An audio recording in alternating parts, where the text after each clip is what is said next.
Thank you. Thank you, Mr. Campbell. All right, members, today we're going to take the, we're taking the interim.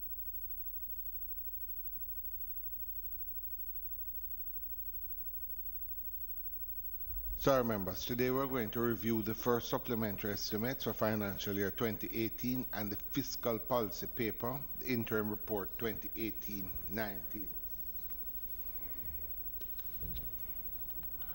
We also have, members, the public body's first supplementary estimates of revenue and expenditure. Members, you have a copy of this document. Good. All right. What I'm going to suggest, members, is that we're trying to do things in a timely manner. I'm going to invite in the agencies and ministries and ask them to go through just the brief on the estimates and then the fiscal policy.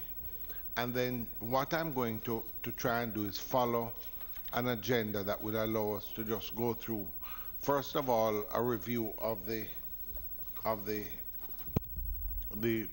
fiscal policy paper and the performance. So we'd go through the performance, growth, inflation. Each of those are subtitles, so that whatever comments we'll reserve them for those areas, so that the secretary and the consultant can deal with it rather than going back and forth. And then we will go into the major expenditures under the supplementary afterwards. All right, so we'll try and keep it to that, and hopefully we'll try and finish before 12:30 to allow for the report to be generated. All right, so with that, could they let in the Ministry of Finance and its agencies?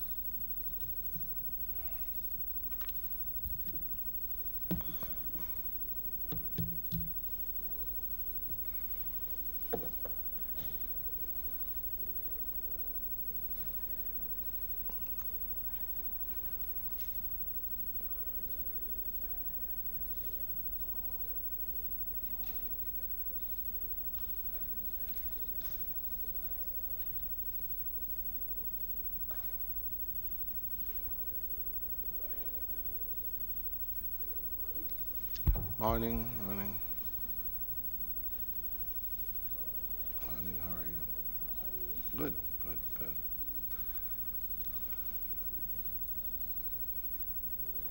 How are you? What is it? Yeah.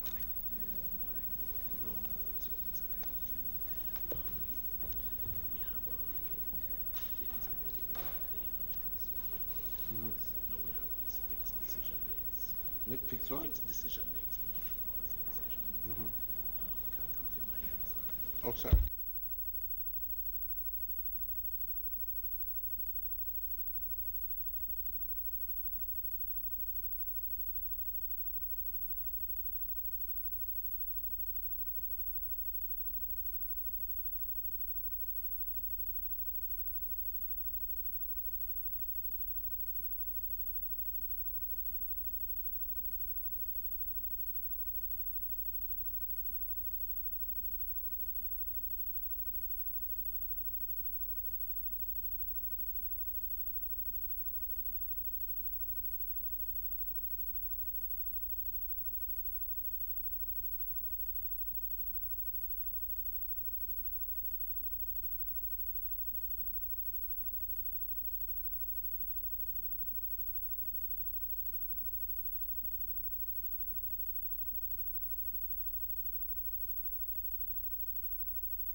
All right, good.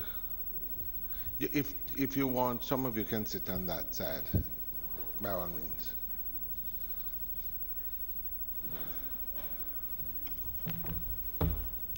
All right, FS, how are you today?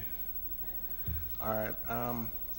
What I would like us, what we're going to attempt to do is take this in basically two parts.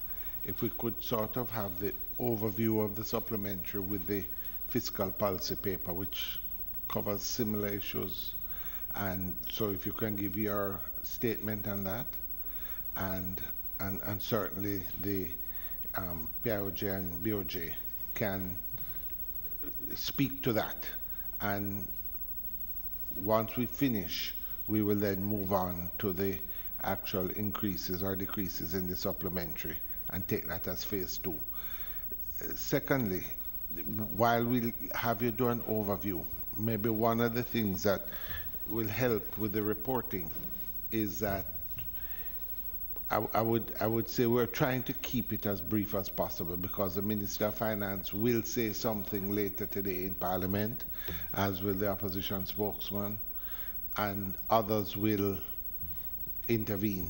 So we really are just sort of pulling together, so we don't need elaborate responses to everything. But what I would ask is we could keep it concise, including PIOJ and BOJ. If there's any clarification, certainly members.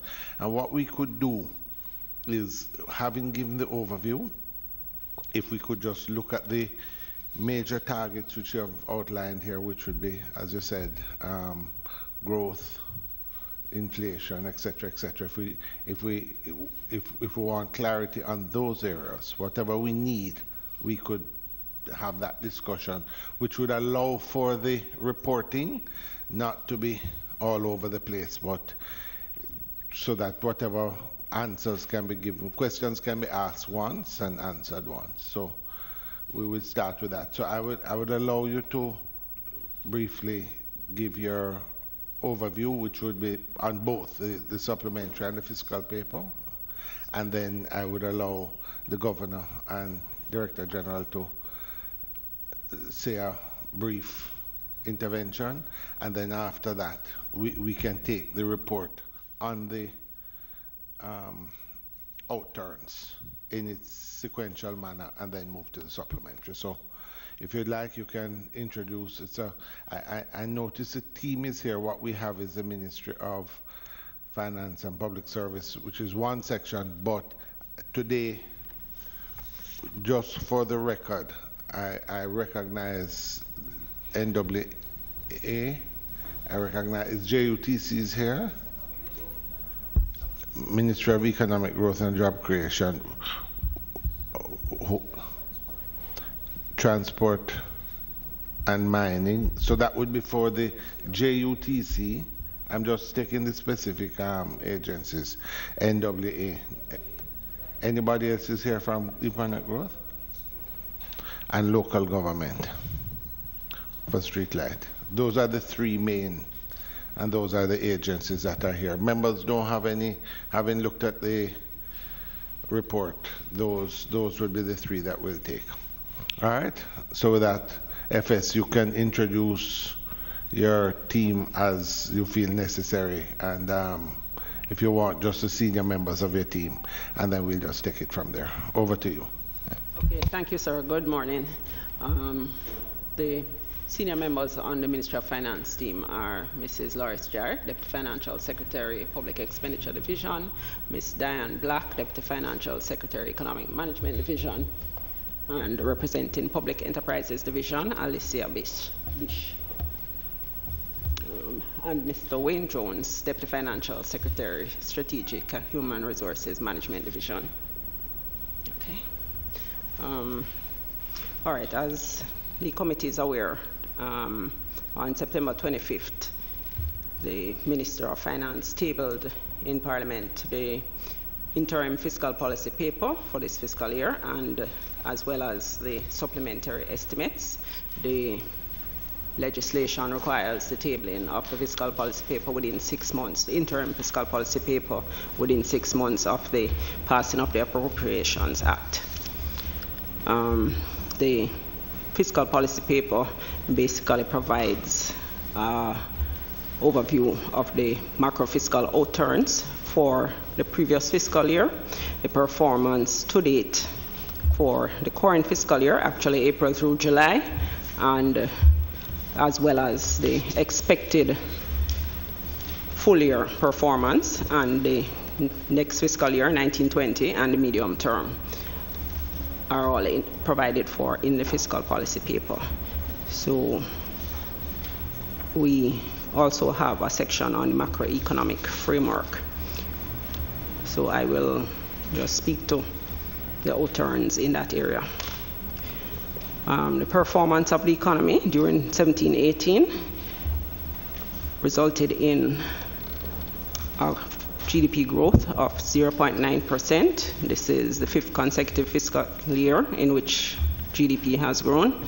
The inflation remained relatively low at 3.9%.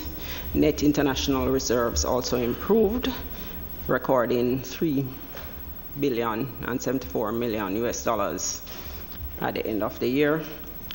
Unemployment declined to 11.7% in 2017, and this would be the 4th consecutive annual reduction since 2013.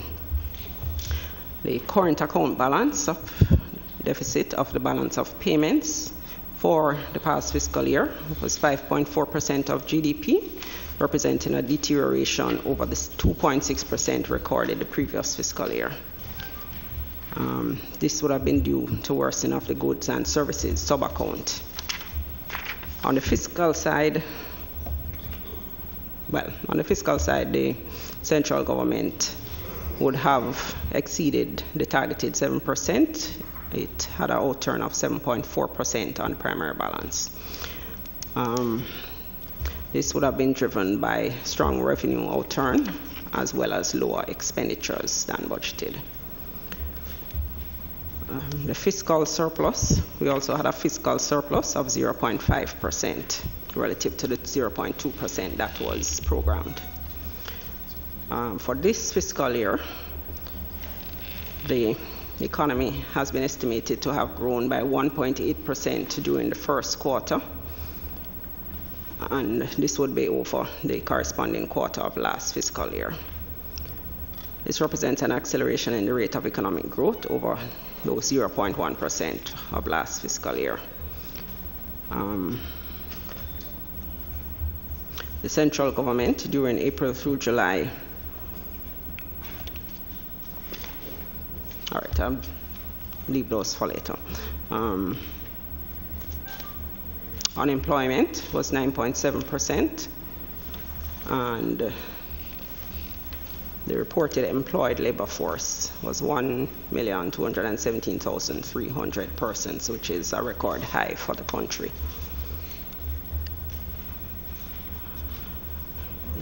In terms of projections on the real GDP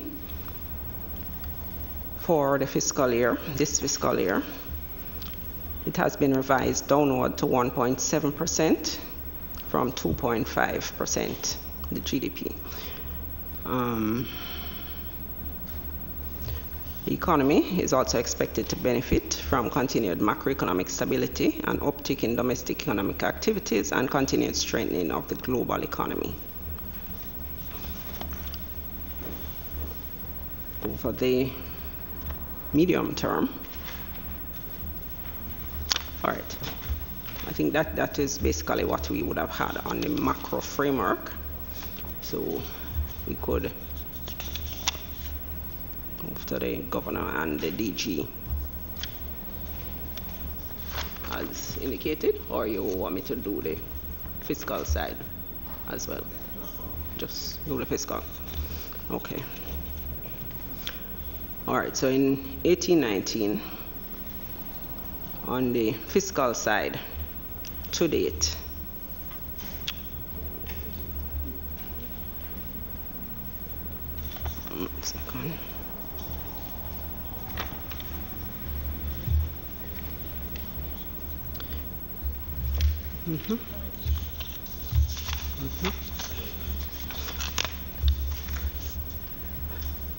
Okay, the approved expenditure budget for 18-19 was 586.4 billion.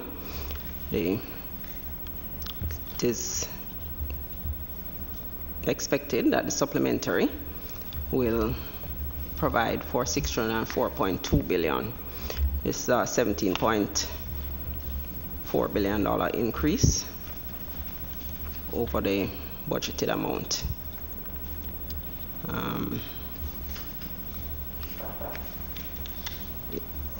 The increase is primarily in the recurrent area, it's in both recurrent and capital area, but not on compensation of employees. So we have recurrent programs, capital programs, and also interest payments increasing. Amortization does not increase. It actually decreases slightly. Revenue and grants have performed well over April through July, and the projection therefore increases for the full fiscal year as informed by the performance to date. The tax revenue is projected to have a performance of $8.5 billion above the original budget.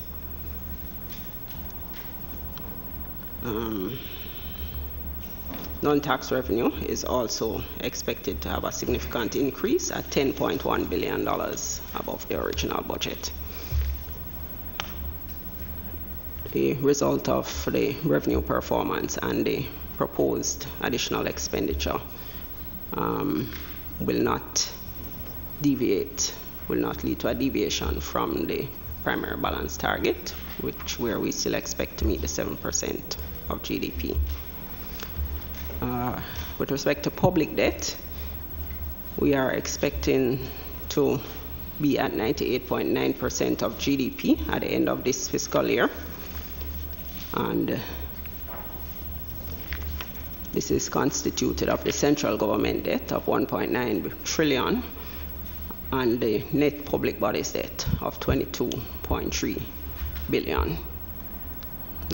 And we are on track to achieve the legislated targets in 2025-26 on debt. Over the medium term, we are expecting to continue to target the 7% of GDP on the primary balance. On the revenue and grants, these are projected to increase as we move forward across the medium term.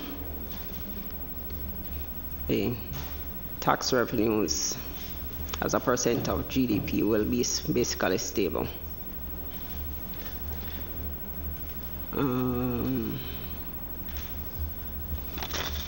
We then have detailed information on the supplementary estimates, which we can get into after.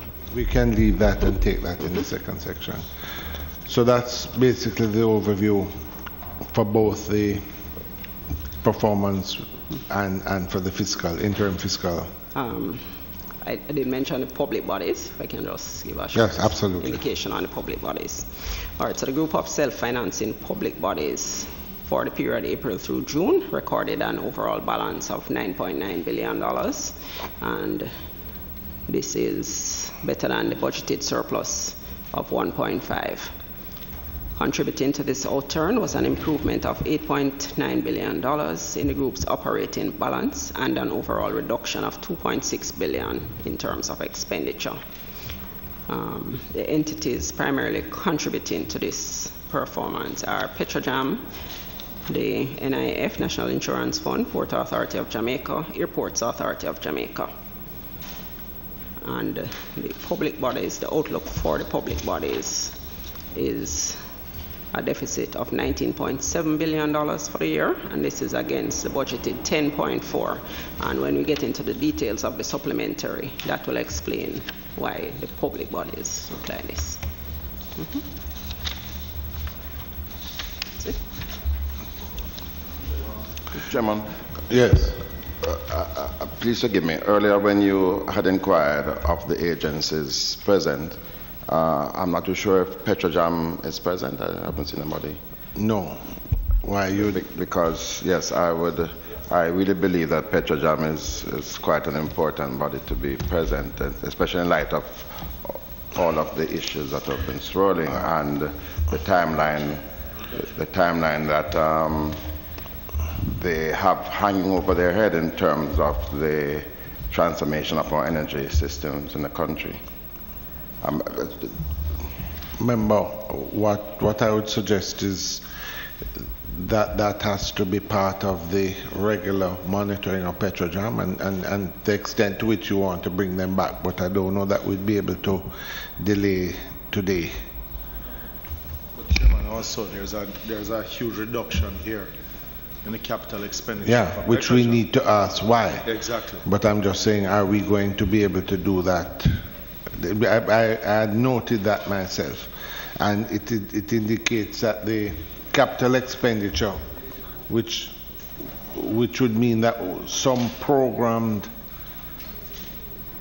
project that should be taking place, of which we only know one or two major ones, well, the Chairman, has not been done. The Chairman, remember, we have been focused on the viability of Petrojam in light of the transformation taking place where so much of our energy, our electricity, will be transformed to using LNG, liquefied natural gas.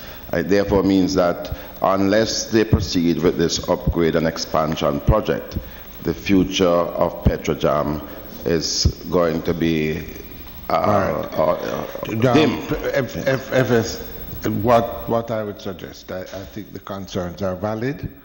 What would you be able to, we're going to be here at least for the next hour and a half. If it is possible, we really want to find out what this reduction in capital expenditure of 5.4 billion equates to. What is the project that is being deferred, and if so, what effect is it going to have? Because there was a timeline to get these projects on stream to ensure the viability of Petrojam. So it would, our best case scenario is if we could get in touch with the managing director of Petrojam and just ask him if he could come within the next hour. I know it's inconvenient, but if we could do that, otherwise we're going to have to see whether we can get the information some other manner. Okay, yes, sir. In fact, Chairman, on page 15 of the document before us, part 3, it does speak to this massive cut and the issue of the refinery upgrade project. What we do need is an update on this to assure us that Petrojam is not going to have to be shut eventually. Okay, I've asked someone to call the CEO, the managing director. Pardon? You? I've asked for the managing director to be called and asked that. Okay, so let us proceed. Let's proceed and give us a update as we go along. So members, what we will do is to defer this discussion to the supplementary when we do arrive at it. All right, so FS, you are that Yeah, that's it for now. That's it for now. Macro. All right, Governor, over to you. Thank you very much, Chairman. My team that's here with me, Senior Deputy Governor John Robinson, Deputy Governor Wayne Robinson, no relation, Division Chief from the Research and Economic Programming Division, Mr. Robert Stennett, and Andre Murray, Mr. Andre Murray, who is a Senior Financial Analyst working in the Governor's Office. Chairman, the main macroeconomic indicators in Jamaica continue to reflect positive and stable trends, as you heard some from the FS. And this is reflected in the performance and the outlook for inflation, for growth in GDP, for increases in employment, for the foreign reserves, and also for market interest rates.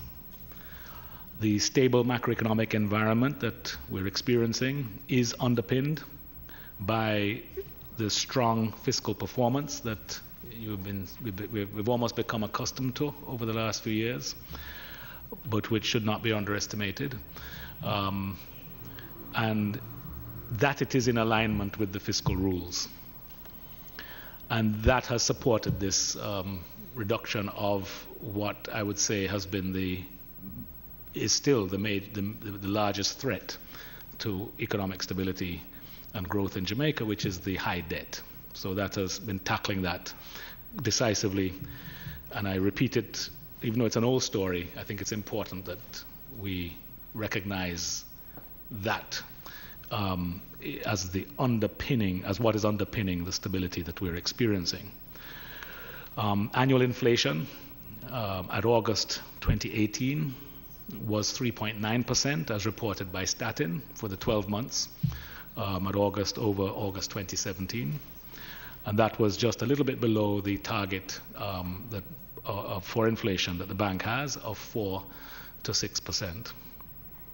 That lower than targeted inflation, as the members of the committee would have seen, emerged from as early as March 2018, and it has really been reflecting the larger than anticipated declines in food prices between January and May this year, and that mainly was reflecting the recovery in agricultural supplies following the supply disruptions or production disruptions in mid to late 2017.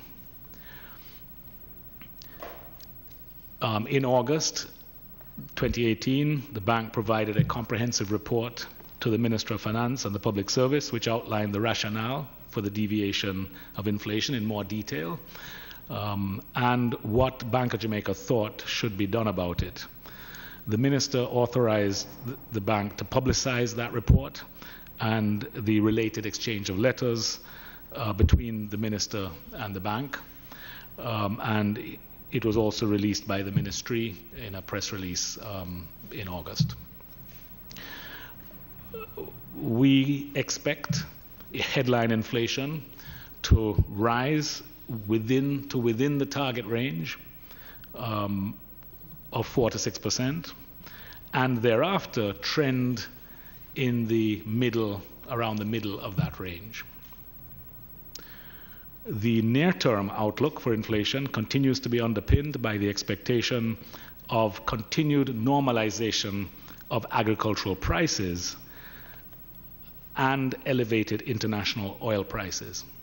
By normalization of agricultural prices, I mean that agricultural food prices will rise from the low levels that they had reached in April and May, the declines I referred to a little earlier. So they're going to adjust back upwards in the context of the more normal production levels.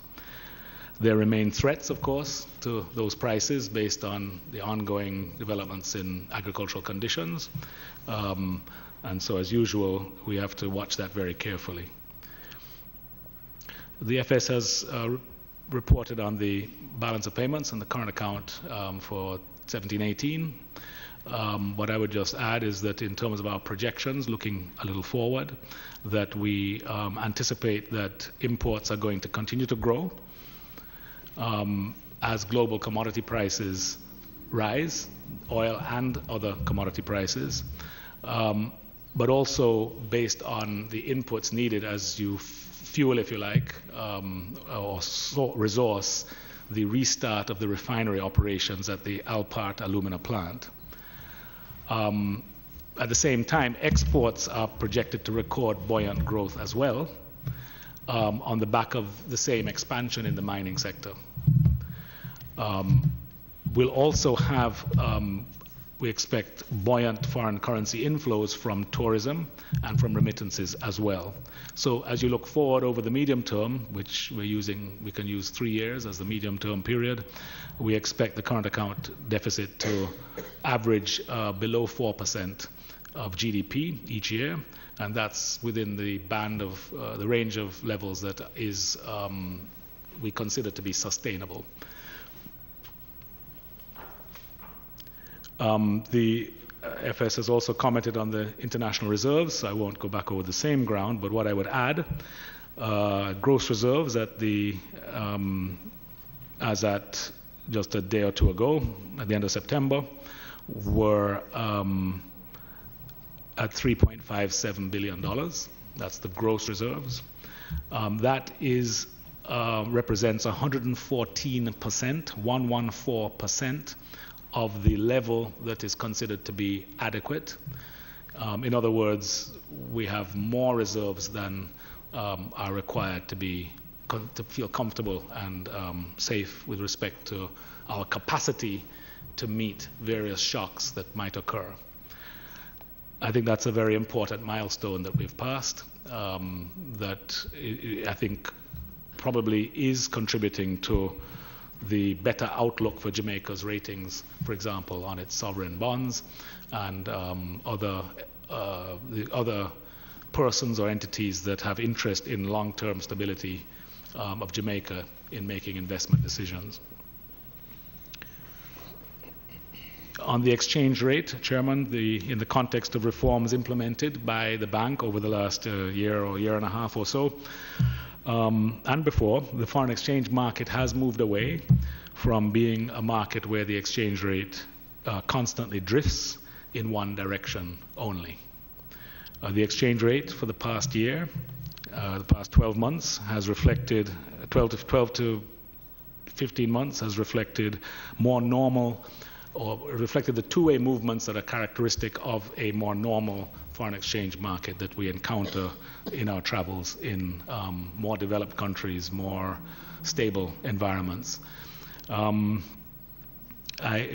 your permission, Chairman, I've sought to circulate a chart that I hope the members may have in front of them. I'm not sure if they do a chart of the exchange rate.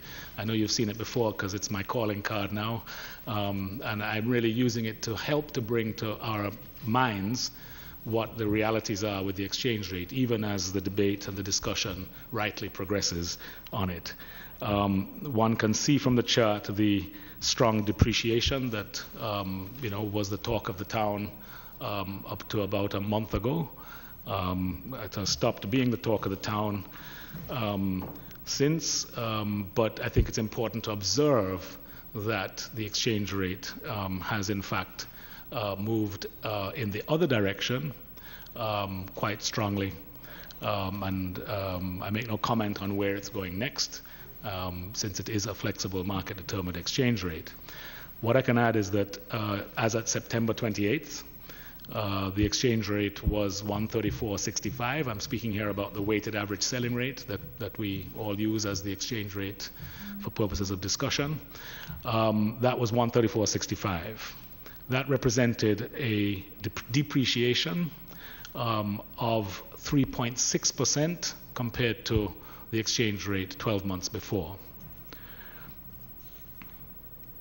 The bank's intervention strategy continued to be guided by an assessment of data and information from a forward-looking market intelligence process, and the implementation continues to be governed by the rules of the Bank of Jamaica Foreign Exchange Intervention and Trading Tool, BFIXIT. Following the successful introduction of sale operations through BFIXIT, these were competitive bidding. Last year, in July, the bank introduced buy operations on the 11th of April this year. The first ones occurred. For the period August to the 26th of September, throughout the period that we've been discussing a little earlier, Bank of Jamaica sold through the BFIXIT auctions $125.5 million US, with a further $30 million committed for the next 3 auctions. And that includes the auction for tomorrow on the 3rd of October. Just a reminder that BFIXIT operates on the basis of the bank identifying what the gaps are in looking ahead, and then making a decision to whether it's going to sell or buy a portion of what it sees as the gap in terms of actual liquidity need or excess. And then it will announce that amount for the 4th Wednesday ahead, so the 4th week ahead. And so the market will always have a continuous view of what the Bank of Jamaica, based on its intelligence, sees as the gaps, long or short, and that is the basis for the bank's actions when it intervenes. Further reforms, Chairman, to the foreign exchange market will be carefully assessed in order to consolidate the gains already made towards a flexible and market-determined exchange rate, while addressing issues that arise around excess volatility and countering the emergence of disorderly market conditions. The next steps with respect to that market, with respect to developing the interbank market, will include the introduction of a trading platform that will enable greater market information flow and increased transparency. While we don't have the platform designed and implemented, you will have seen a recent step to announce, to put a daily report in the newspaper reflecting more data, more information about how individual authorized dealers and cambios are trading. This data, Chairman, has been available on the Bank of Jamaica website for a very long time. There's much more data available there, but we recognize that just because data is there, it may only be those who are particularly motivated or equipped or skilled or have the time that are able to access it. So we're looking to see how we can open up this data to be sure that it's accessible, usable, and in the minds of all stakeholders, which really means everybody in Jamaica when it comes to foreign exchange. We believe that greater transparency will allow for greater competition and will also allow stakeholders to act in their own interests in the best way. We are going to implement a framework for the development of a forward market, which would be a market that is designed to allow businesses to be able to protect themselves against some of the uncertainties that come with a flexible exchange rate. This is an absolutely standard part of every corporate or business's toolkit. It's largely absent in Jamaica, and that will be remedied. We will also be introducing a code of conduct for the foreign exchange market that will guide the behavior of dealers, authorized dealers, with each other, but also in their interactions with the public. We're going through a process of development and then discussion. This code of conduct will be a code that is aligned with international standards that are used internationally for codes of conduct on foreign exchange. We're not going to try to reinvent the wheel in Jamaica. We're going to bring the kind of standards that can best protect and help our market. On monetary policy, Chairman, the bank is has committed to making monetary policy decisions and announcing them at set dates each year in accordance with a calendar announced a year in advance. In the most recent announcement on the 28th of August, the bank decided to hold the policy rate unchanged at 2%. In the context of an acceleration in the growth of private sector credit that, if it were sustained, would support inflation returning to the target in the March 2019 quarter. The growth in private sector supports that return to the target of inflation because the growth of credit drives the growth, the expansion of economic activity and job creation. And there's always accompanying greater economic activity, there is greater price pressures. That is the connection. The bank's next policy decision announcement, Chair, is scheduled for the close of business, after the close of business today, the 2nd of October. Thank you, Chair. Okay, thank you. All right, thank you, Chairman. Good morning. Good morning, members. With me, I have from the PIOJ, Mr. James Stewart, who heads the Economic Planning and Research Division. And beside him, Ms. Nyasha Garaway, who is a manager in the EPRD, the same division. And beside her, Mr. Hugh Morris, who is our chief modeler in the same division. So I say you'll see Hugh on a runway somewhere at a fashion show. It's a bad joke. And so thank you very much.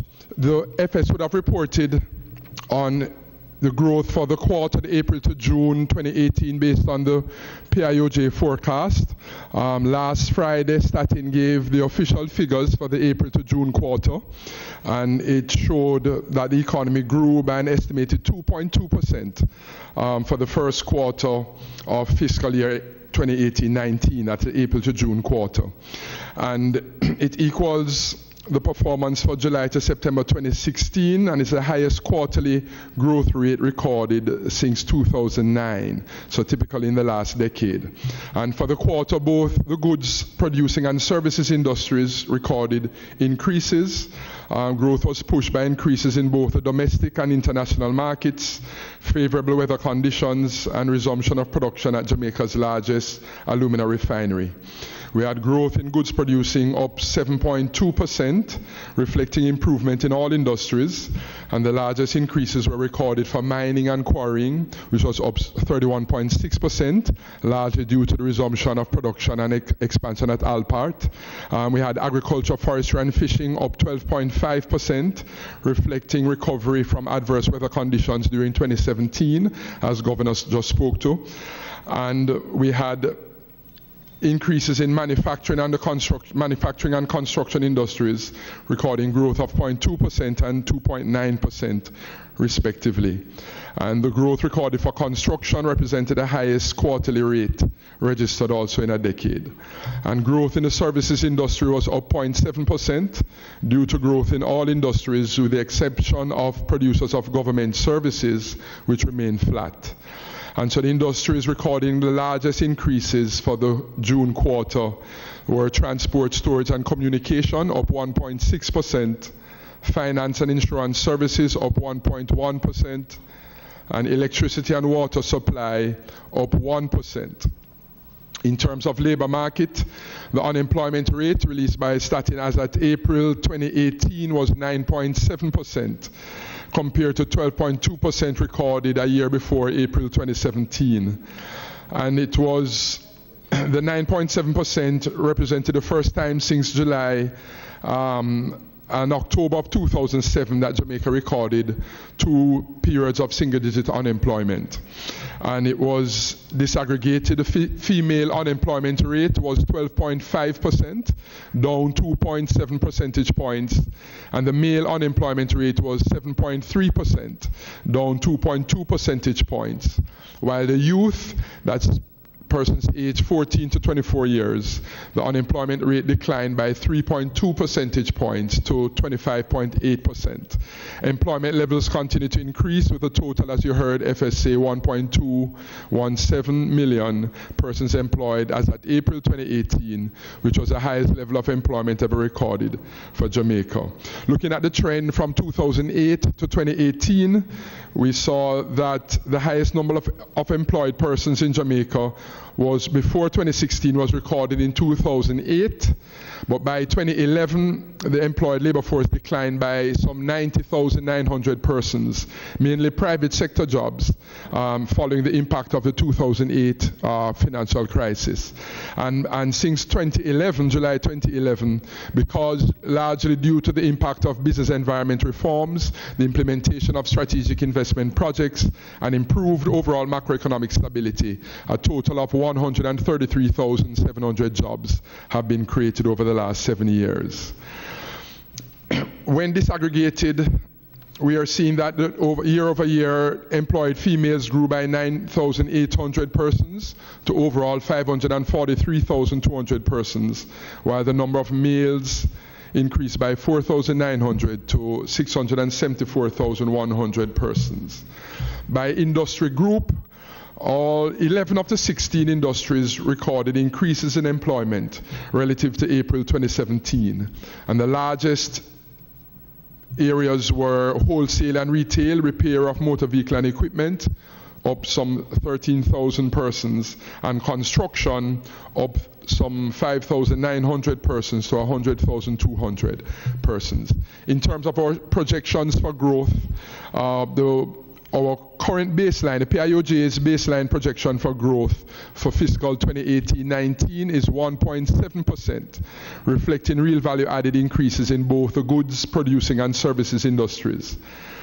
And with a better than anticipated outturn for April to June 2018, 2.2%, compared with our own projection of 1.8%, we expect the outturn for the fiscal year to improve.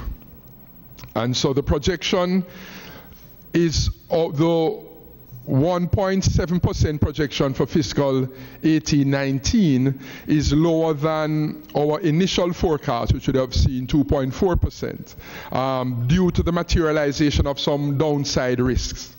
And so these include, for manufacturing, we revised the growth forecast downward because of extended downtime at the Petrojam refinery, which was closed for some 11 weeks from between May and July of this year. For hotels and restaurants, you'd have heard us reporting that the average length of stay for the visitor had declined of foreign nationals during the April to June quarter, and we expect this decline to taper off in the July to September quarter, which suggests that the drag on growth in tourism will begin to subside. In terms of mining and quarrying, we've had a downward revision due to lower than expected capacity utilization for Jamalco and Windalco. It's important to know that despite the lower forecast for mining and quarrying and the hotels and restaurants industries, these are expected to be the main drivers of growth for 2018-19.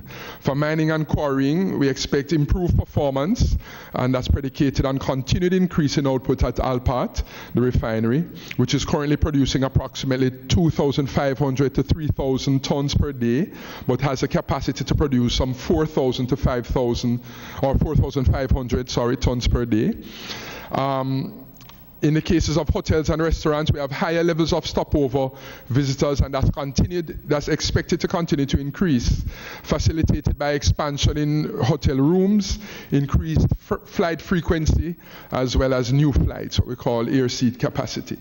It's important to note that if the 1.7% growth forecast materializes, this would exceed our outturn in the pre-crisis levels in fiscal year 2007-8.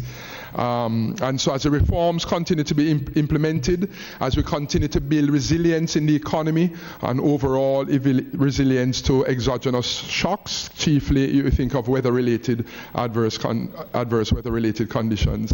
And we estimate the growth of our forecast to fall within the range of 2 to 3% in the medium term. There exists what we call upside potential to the forecast as well as downside risks. The upside potential to growth, meaning what can happen to cause growth to be higher than what we are projecting, is one, stronger growth in the global economy, and that would increase the demand for Jamaica's goods and services. Higher capacity utilization in the Alpat, specifically the Alpat Alumina Refinery, faster approval of and implementation of strategic investment projects in the domestic economy, and stronger linkages within the domestic economy. These would cause a higher than projected or anticipated growth outturn.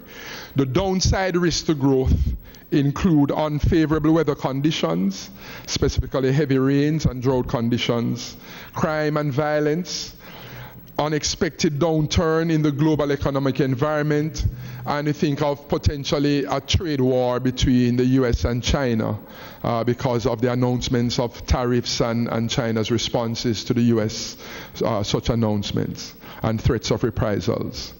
Plant downtime due to technical problems could lead to a lower than anticipated outturn. and then slower than expected implementation of public and private projects, and the overall absorptive capacity of the economy to respond to increases in demand, and then the possible closure of Windalco in October, well, no, possibly in November 2018, if that materializes, because there are ongoing discussions. So I'll stop there, Chairman. In terms of, we've seen a build in terms of quarterly growth outturn. Year over year, April 2017, we saw 0.1%.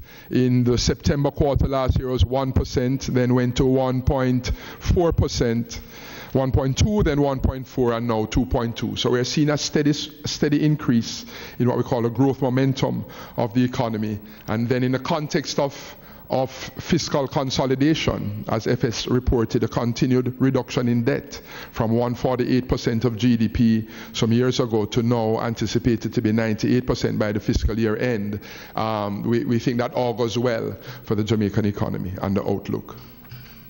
All right, thank you. Members, I'm going to seek your indulgence. What I would like us to do now, just to facilitate the report, we have had the full reports except for the supplementary budget for this year.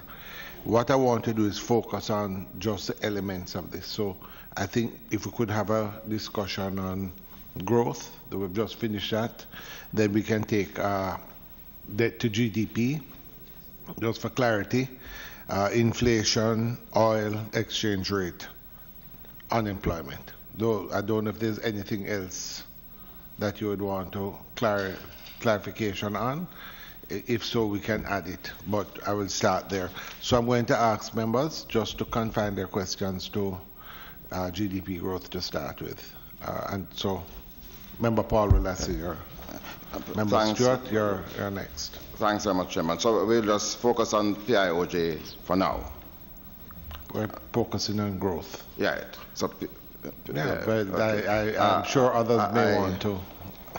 All right. Governor. So your projection for this fiscal is now 1.7. What's your projection for 2019-2020?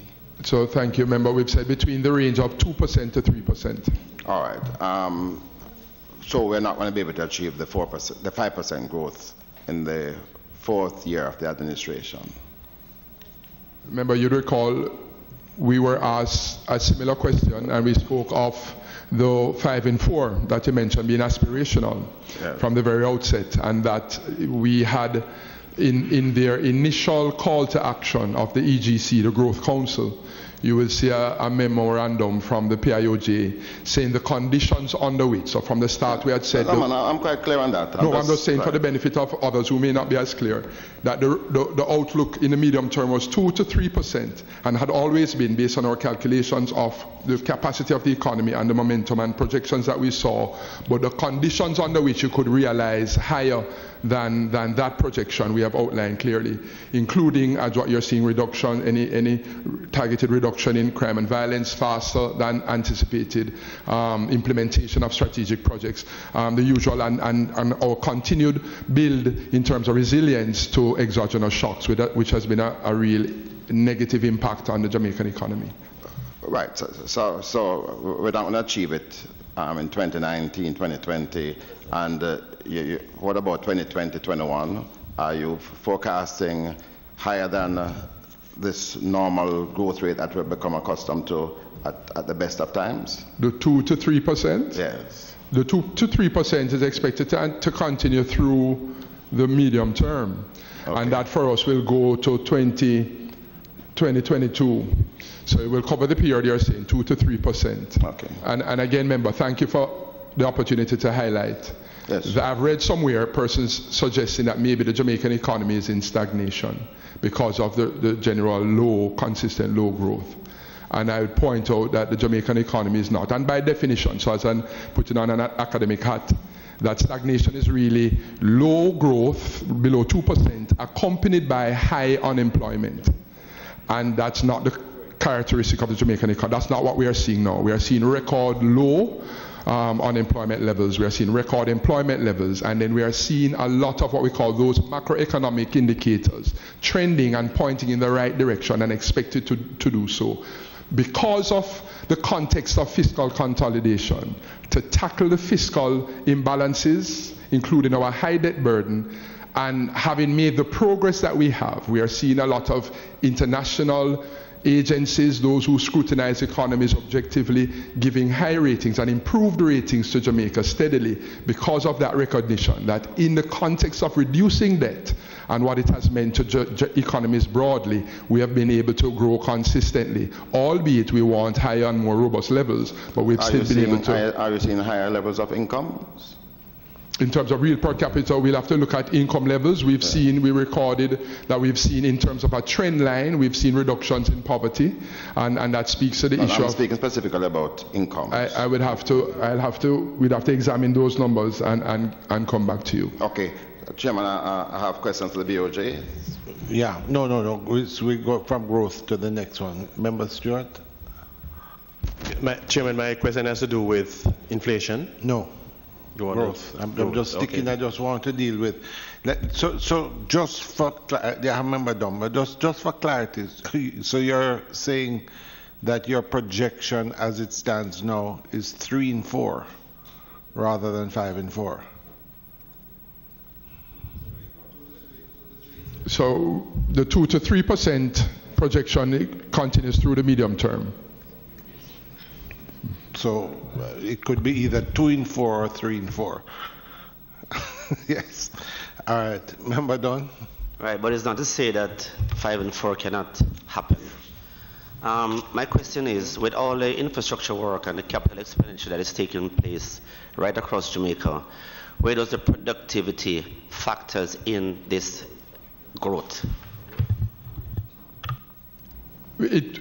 It would be early now to do assessments of the impact in terms of on productivity of all that's happening now.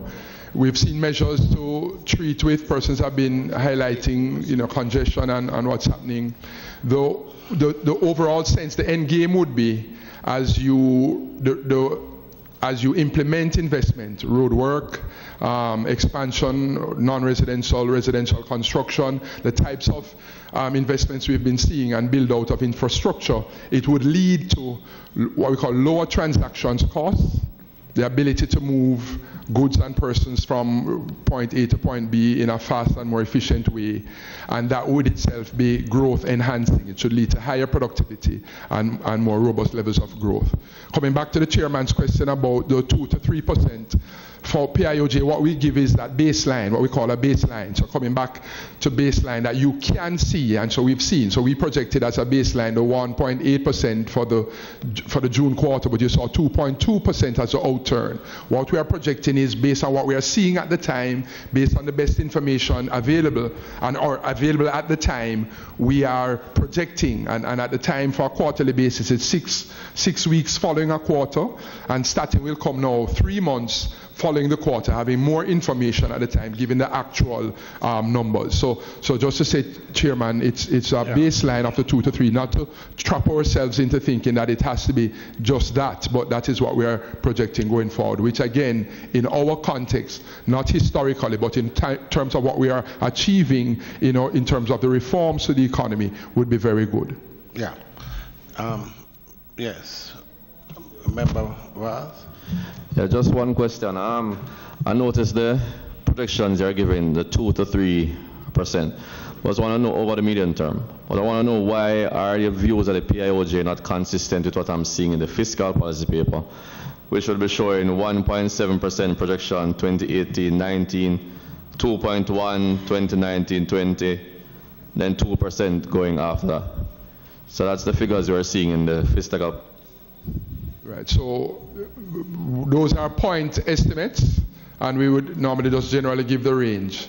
So if at the when we prepare the fiscal policy paper, we'd have given, as a management team, just as we put our forecast together, we'd have given an outturn and projection on growth. And then we've said because of certain conditions, you are now seeing us revise. And persons always say, well, why are we always revising down? Well, there are times when we do revise, right? When you see revisions upward. But oftentimes it's in response to our susceptibilities, largely you'd say over history, our susceptibility to adverse weather has normally been a big challenge. But we've said more than that. So there are in the four industries that we cited earlier. Remember, we've said for manufacture, we saw a prolonged closure downtime in Petrojam, in the refinery, and that led us to do some revision downward.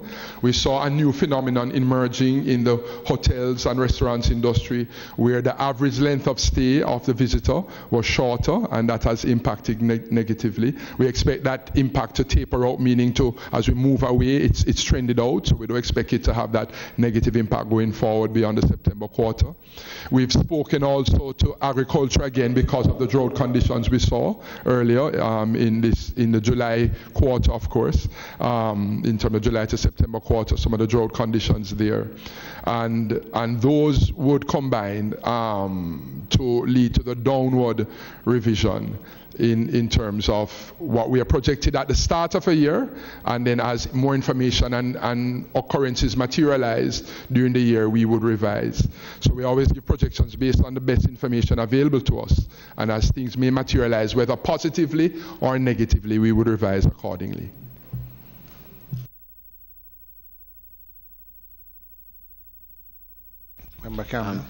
Dr. Henry, I know you're speaking to the several revisions which you're likely to do. There's something which concerns me, and I don't know how this impacts up on what we do, or you do for that matter. So a few weeks ago, I saw a report that the entity, Western Union, has closed their operations in Antigua. And I noticed they are also closed some stations in Jamaica. Does your best intelligence tell you that if that were to continue, that we're likely to have a revision downwards of remittances? Because I think that we've factored in, we rely very heavily on remittances, and I'm quite concerned about that particular trend. Thank you for the question. We would have to do an examination of the conditions and environment surrounding what we've seen with Western Union. So we know that financial services and the industry has been under pressure due to the correspondent banking phenomenon. We've seen, and really BOJ can speak to that more, having been part of the frontline discussions on how to mitigate. But then you would want to see, remember, if with one entity closing, does the phenomenon impact all the entities the same? One. So if you see a widespread, what you call a systemic, shock to the industry, everybody in the system is affected the same way, or is it idiosyncratic, specific to that entity, whereby other entities can absorb? Right, when one closes, others can carry on or see an increase, an uptick in their own demand. So we'll have to examine more carefully and in terms of trend to speak more accurately and with more confidence in terms of expected impact. If it is, it can be that there are other means and methods of remitting and for remittances. So yes, remittances are and have been a tremendous income inflow to the Jamaican economy, and we've seen studies done some time ago show that a lot of remittances went into consumer spending, school supplies, school fees, health, some going into housing in terms of, so tremendous uses. We've seen it as a counter-cyclical, what it means when things are going bad in an economy, remittances help to buffer persons' own experiences in terms of living standards and their reliance. So I would want to say a little more, especially, to be able to speak now from where I sit to answer your question more fulsomely. Yes, just for clarity, you had said the projected growth for this year is you're now projecting what, 1.7, and that there's going to be a slowdown. What was the first quarter? 2.2. So if you're going to end up at 1.7, we're obviously having a slowdown for the rest of the year? No, well, that's for the fiscal year. So the 1.7 is the entire year. So quarter over quarter, you'd expect that some quarters. So we're already seeing that the impact of drought that didn't impact the first quarter, we may be factoring the April to June. So the April to June outturn is the actual outturn we have reported last week for 2.2. And then we had drought conditions in July, and that would have been the second quarter, July to September. So we'd have to factor those in going forward. But we've said we expect continued, in some industries, just strong performance. On the overall, I'm just saying, the 1.7. To end up the year, I'm just trying to understand. You have said that the 1.7 is what? The fiscal or the fiscal year 2018-19. And that includes the first quarter of this year? No. So it typically does, but the 1.7 factors in the 2.2. It does not yet. We haven't factored in, right? So that can be. So we said it can be higher. We're looking at slightly up. Okay, in terms of, remember, the 1.7 was based on our 1.8 projection. All right. And just last week we had the 2.2. Okay. But if you're asking the implication of 2.2 in the first quarter and a 1.7 at the end of a year, it would imply some slowdown, right, based on drought and some other conditions. So, all right. But you had indicated that you see some adverse things. You had mentioned Windalco. I'm not certain. We're saying possible risks to our forecast. Could you just repeat those? So I don't think that they got it for the report. Okay, so we have members, we have what we call upside. Yes. The factors that can cause growth to be higher than what we've projected. Mm-hmm. And we said those would include a stronger global environment. Mm-hmm. Right, those would include if we are able to realize even stronger linkages. There are efforts to strengthen linkages, and there's some progress, but if that would happen in a faster way, you would see even higher growth in terms of linkages between the domestic economy, agriculture and tourism, manufacture and tourism, stronger linkages. If you can implement, we are seeing efforts to improve the approvals process in development approvals and to implement projects in a faster way, and those efforts are ongoing. If they are realized in this near term, then you could see higher outturn in terms of growth, and then higher capacity utilization in the alumina refinery, particularly Alpart. So we saw Alpart being plagued by downtime because they're using older machinery. They've been doing quite a bit in terms of trying to invest and modernize and retool. And so as we see reductions in the average amount of downtime, we'll see higher capacity utilization. So those are the upside to see higher growth. We're saying the downside risk, meaning how can we say lower?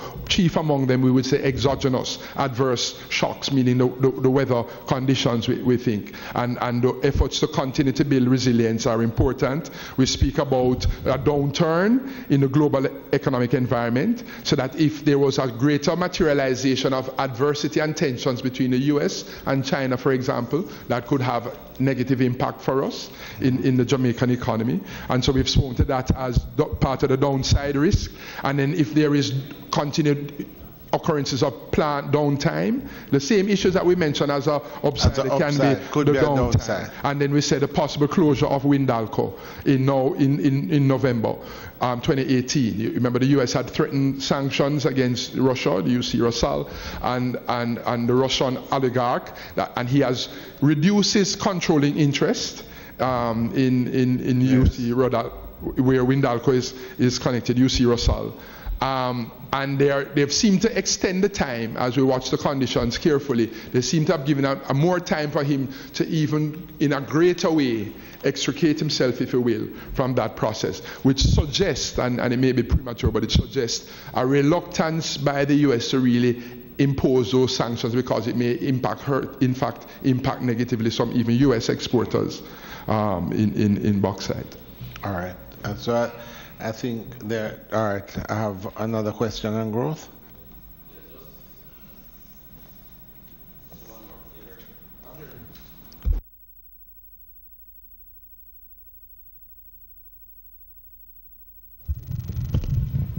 Hear me now? Yeah. Okay. All right, I noticed in the the same medium-term macroeconomic profile. Like the nominal GDP and the real GDP are listed. I know that normally the difference between both is what you normally call a GDP deflator. But what I want to know is how is it measured in Jamaica? Is it simply the difference between those, or is it something that is determined first and then applied to the nominal to get the deflator? All right, thank you for the question. So nominal GDP is just the total value of goods and services produced, and that's your current value in terms of, nominally in terms of the real value, price, quantity and price, giving you the nominal GDP. We look at value added. There are different ways of calculating, and starting with use maybe 3 methodologies: income approach, expenditure approach, and the value added, and they should generally converge to give you the same thing. Converge to have the same number, which is a means of what they call triangulating or testing the robustness of the data process. Real GDP is looking at goods and services produced as taking out, and the GDP deflator speaks of, when they say deflating, you're taking out the price effect. That says if I produce 2 cell phones and they sell for X amount, I can produce 1 cell phone and double the price, and the overall looks the same. But if I want to get a true sense of my production and the value of it, I will take out that price effect. Don't look at what the selling price is, look at how much I've produced. And so that's what the real GDP is capturing in terms of the quantity being produced in terms of goods and services. And it helps with comparisons that, one country may realize greater levels of inflation than another. And so we tend to correct for that by removing what we call that price effect. Similarly, when you compare income levels, you can just take nominal GDP in a US versus a Jamaica, but you look at it relative to your population. If you say a per capita basis, that says regardless of how many persons are there, on a per person basis, what does that mean? So we have ways of facilitating comparison. And so in our real GDP sense, that is what we use for growth. We use a base year. And so we may say for us now, we may be looking at 2007 prices. And so relative to 2007, how much has been produced going forward? So any amount in a year, we look at the same 2007 as a base year, and we just use a base year that is free from abnormalities or what they call exogenous influences. So you use 2007, you could use others, but you won't use a 2008 or 9 because of the impact of the global crisis. You want a time period that is relatively stable, and we use that for the comparison purposes. So that's the difference between the nominal and the real. I'm hoping that's clear enough. I have the teachers beside me, so they can probably if that's not so clear. But thanks for the question. Members, yes, I have member Terry Long and then member Don. Members, remember we're trying to. Yes, go ahead. Good morning to you and your team. So I read the reports, and I think the outlook is very positive. But I know that there are persons who might be listening, whether on television, watching, or listening on the radios, etc. So when we speak of, fiscal profiles and fiscal discipline and maintaining central government annual surplus and, debt GDP ratio and nominal GDP and all these things, public debt reduction, can you, in your ordinary parlance, because to use the vernacular, Mr. Chairman, so that, the lady in our kitchen, we are cook our, lunchtime now, we are prepare our lunch, so she understand the growth in the economy and the positive outlook that we're talking about. I want the youth on the corner to understand, say, boy, man, the government are work, and, the figures, they look wonderful. So if you could just explain what this whole thing means in terms of, investor confidence and local or domestic consumer confidence, the growth projections and, the reduction in unemployment, the increase in employment, especially in the youth employment as well. If you could just break down these positive outlooks, just very, very simple, without the fiscal and the deficit and these wonderful things, so that everybody can just understand, say, yeah, man, things are going for the economy. It's a good look and prosperity is on the rise. Thank you for the question, and that's, I think, a very important question to break it down for persons to understand. All the parlance, all the terminology we use are the various macroeconomic indicators to assess a country. But breaking it down, in Jamaica's experience, where you have high debt, so the person who has borrowed money to purchase a refrigerator, they are still working, but they are obligated to repay on the refrigerator. So even though they are working and earning, they may not have much left over after they pay for they make a payment on the refrigerator. So they got a refrigerator on payments, and the monies they're getting, they have to take out of that to pay for the fridge. But the child has to still go to school. So after paying for the fridge, they have to look to see what is left to pay for the child to go to school.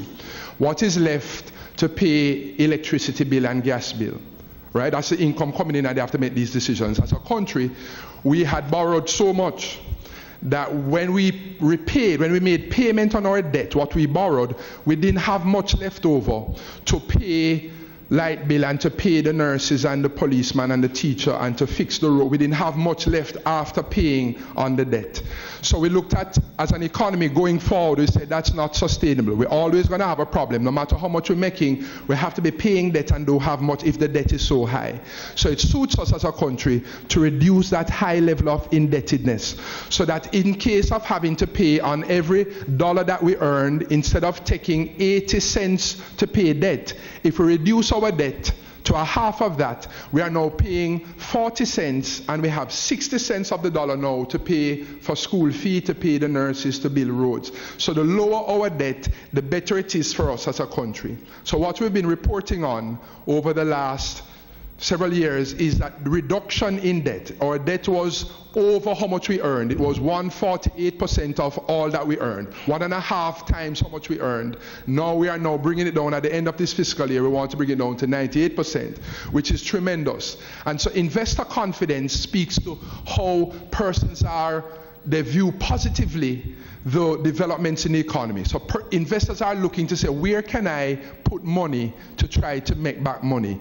And before they were saying, boy, Jamaica have too much debt. Now they are saying, boy, even though Jamaica still have debt, we like what we are seeing, and that is causing us to be very confident. The consumer now, the average person who's listening, the household can say, well, in listening to what we are hearing, we are more confident because we hear jobs are increasing, we hear unemployment is going down. So some persons who are reluctant are now saying, I can put in my application now because chances are there are jobs there that I can get something. So that is, I hope in a nutshell, just kind of explaining. I think. Just add one other to that in terms of the foreign exchange rate. I'm not seeing the stats from we became government in February of 2016. No, but for sure. No, yeah, member, please. No, member, just one second. I know, member, I know you came in late, but what we have determined, we're just dealing with the growth, but we're going to be looking at the debt to GDP inflation, just so that we can do but so I think that, but I do, and just to say, I think it's an excellent question that you asked, because obviously I think just understanding what you're really saying is that central to the entire policy is a reduction in debt, and that one of the things that we as a committee and Parliament and government as a whole have to monitor the debt. Could you just give us a little backup of how the trajectory of the debt reduction has taken place over the last few years? It don't have to be specific, but just give us an idea on how you see the trend continuing.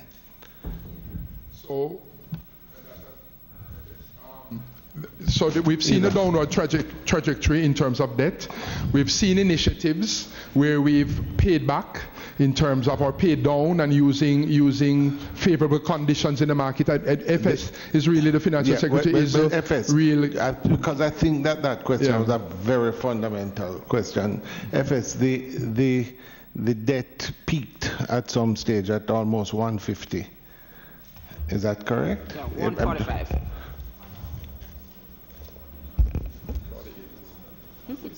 145. All right. Okay. If you can pull the figures, because we are moving directly to that immediately after, but I think the explanation you gave is a central thing, so we do have to monitor So it will be the next point up. So if we can just get the figures over maybe the last 5 or 6 years, so that we can get an idea of where we hope to end up or expect to end up with this. Okay. All right, Member Dunn. On the matter of the 1.7% for the outlook, you mentioned the upsides and the downsides, and some of the downsides obviously will not materialize. I mean, you mentioned Windalco and the possibly easing out of that issue. When we look at the debt-to-GDP ratio falling, when we look at the increase in productivity that might come as a result of the infrastructure development and stuff that's happening, when we look at more than 5,000 hotel rooms coming on in the next 2 years, when we look at a constant reduction in crime, 21.1% to date up to now, when we look at the increase in our favorable comments from the credit rating agencies, outside of weather-related issues, won't you confidently say that the growth rate for the fiscal year would be more 3% or more than 3%? This current fiscal year? So thanks for the question, member. You've highlighted both, right, as you said, the positive and downside risks. And again, you've highlighted quite a bit of why we are seeing sustained high levels of investor and consumer confidence. What the information we've had, and now we are saying now, even we may expect even higher if we continue above the 1.7 based on the last week's actual announcement by Statin. But based on our projection, you're looking at more between above the 1.7, but likely up to the 2%. But to get much higher, you would continue to see a build out of even the same conditions you mentioned. So while you have investments underway, infrastructure development underway, efforts to strengthen linkages in the economy underway, continued fiscal consolidation programs underway, all of these are immensely positive for the economy, but they do take time. And yes, and so the same outlook you're seeing by whether Standard & Poor, all the rating agencies consistently increasing the outlook for Jamaica is factoring all of these conditions in, even among them our own projection of what we're seeing growth. So we are careful to say that it's a process, and we've made tremendous progress, but we have a ways to go. And we are all impatient of high levels of growth, and the indicators suggest that we are on that trajectory, that pathway to higher levels of growth. And we are seeing that build out, but it's taking time, but we are still confident. So I'm just saying that to say, if someone says, well, because there's so much confidence, can we see, tripling of growth in this fiscal year? Maybe not. You'd have to see some strongly positive externality beyond what we've projected, if you understand what I'm saying. So based on our estimation and all our information, we are what we call, investors would say, bullish on the economy. We are very positive, and it's not just, it's empirically founded based on all the factors you have suggested, all the things you've seen, and investors are looking at the same things, and they are still very confident. So that is very good. That's what we're seeing, but it will continue to take some time. And so when you see the build out in infrastructure, you can expect that there will be an increase in the growth. When you're seeing the build out in the different capacities of sectors, you've heard us say, Chairman and members, that 10 years ago, just picking a number, of in times past, if you saw tourism demand double or triple, it really wouldn't benefit the economy in a sustained way. You could probably charge higher prices because the demand has gone up. But what you've been seeing over these years is a build out of capacity. More hotel rooms, more flights, frequency, and new routes, new markets. And we said that augurs well, that if demand would continue to increase as it has, we are able to absorb more of that increased demand because we've built out capacity. So there are these kinds of developments that all go well, we think are very positive for the Jamaican economy. But we always want to point out that with the experience of other countries globally, that when we highlight Singapore's, and those were developments that took years in planning, and then you are now seeing realized. Different leading economies took years to build out, and of course the largest proponent and promise for growth and increased standard of living, which is development, is education. So the continued human capital development, education and training, and we continue to promulgate those. All right. Yeah, we're moving down. Just one thing that I'd like to, there was in one of the recent reports, they had said that there was a tourism, there was a decrease in the average length of stay, which had an impact. And I just want to say I heard the minister discussing it, and I tend to agree with him in this regard, because I'm trying to understand how you can have an increase in number, an increase in spending, and have less impact. So I'm just wondering if it's something that needs further looking into.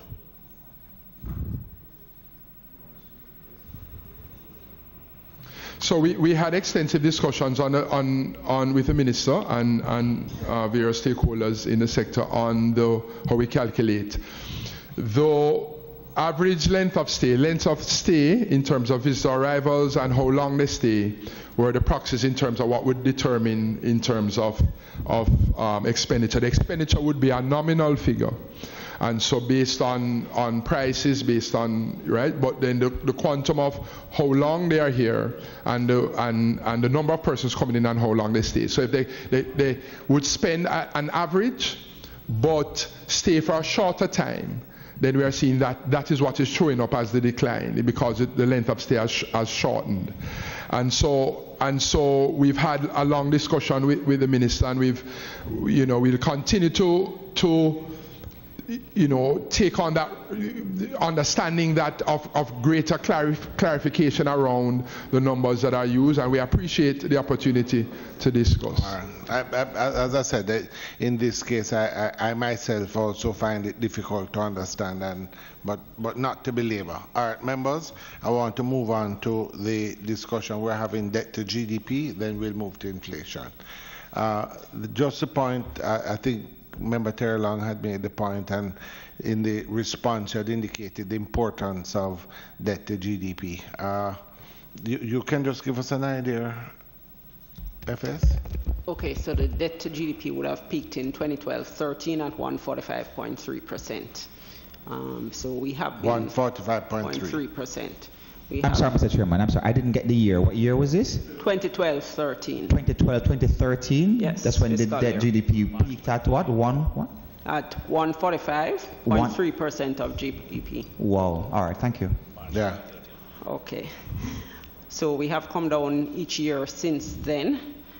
There is the change in the definition that took place at the end of fiscal year 2016-17, or the start of 17-18, yes, actually, and that would have contributed approximately a 7 percentage point reduction, the change in the definition. So you have an idea, just to give us an idea of how much we're decreasing each year, just so if this is pivotal, if this is central to what we're doing, I think it's important to us. If you can just give us each year, if you have it there. Sure.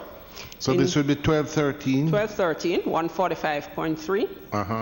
13-14, 140.4. 14-15, 137.3. 15-16, 124.5. 124.5. In 16-17, under the old definition, 122.5. However, with the new definition, that becomes approximately 115. Excellent. And 17-18 was then at 101, and 18-19 is now estimated at 98.9.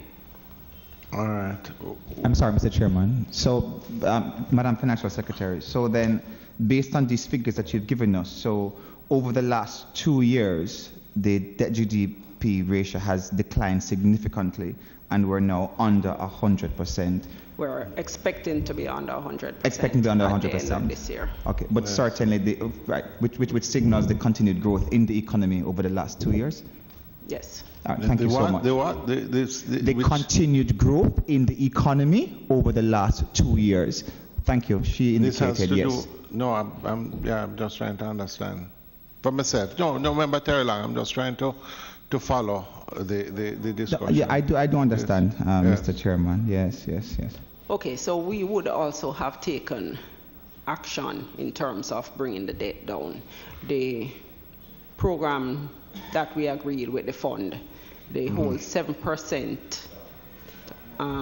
primary balance target is all aimed at helping to reduce the debt. Absolutely. By maintaining that target, we have generated enough or left enough funds to facilitate some pay down of the debt, which is what has been happening each year. And this would as well also have provided for some growth in the fiscal space to help with the other expenditures as we move forward. I think that coming out of the discussion, I think what I'm trying to understand is that this seems to be central to our policy now, and I'm just trying to get an idea of the plan going forward. Each year in what we want, and I think it is important because this is critical to Jamaica's financial viability.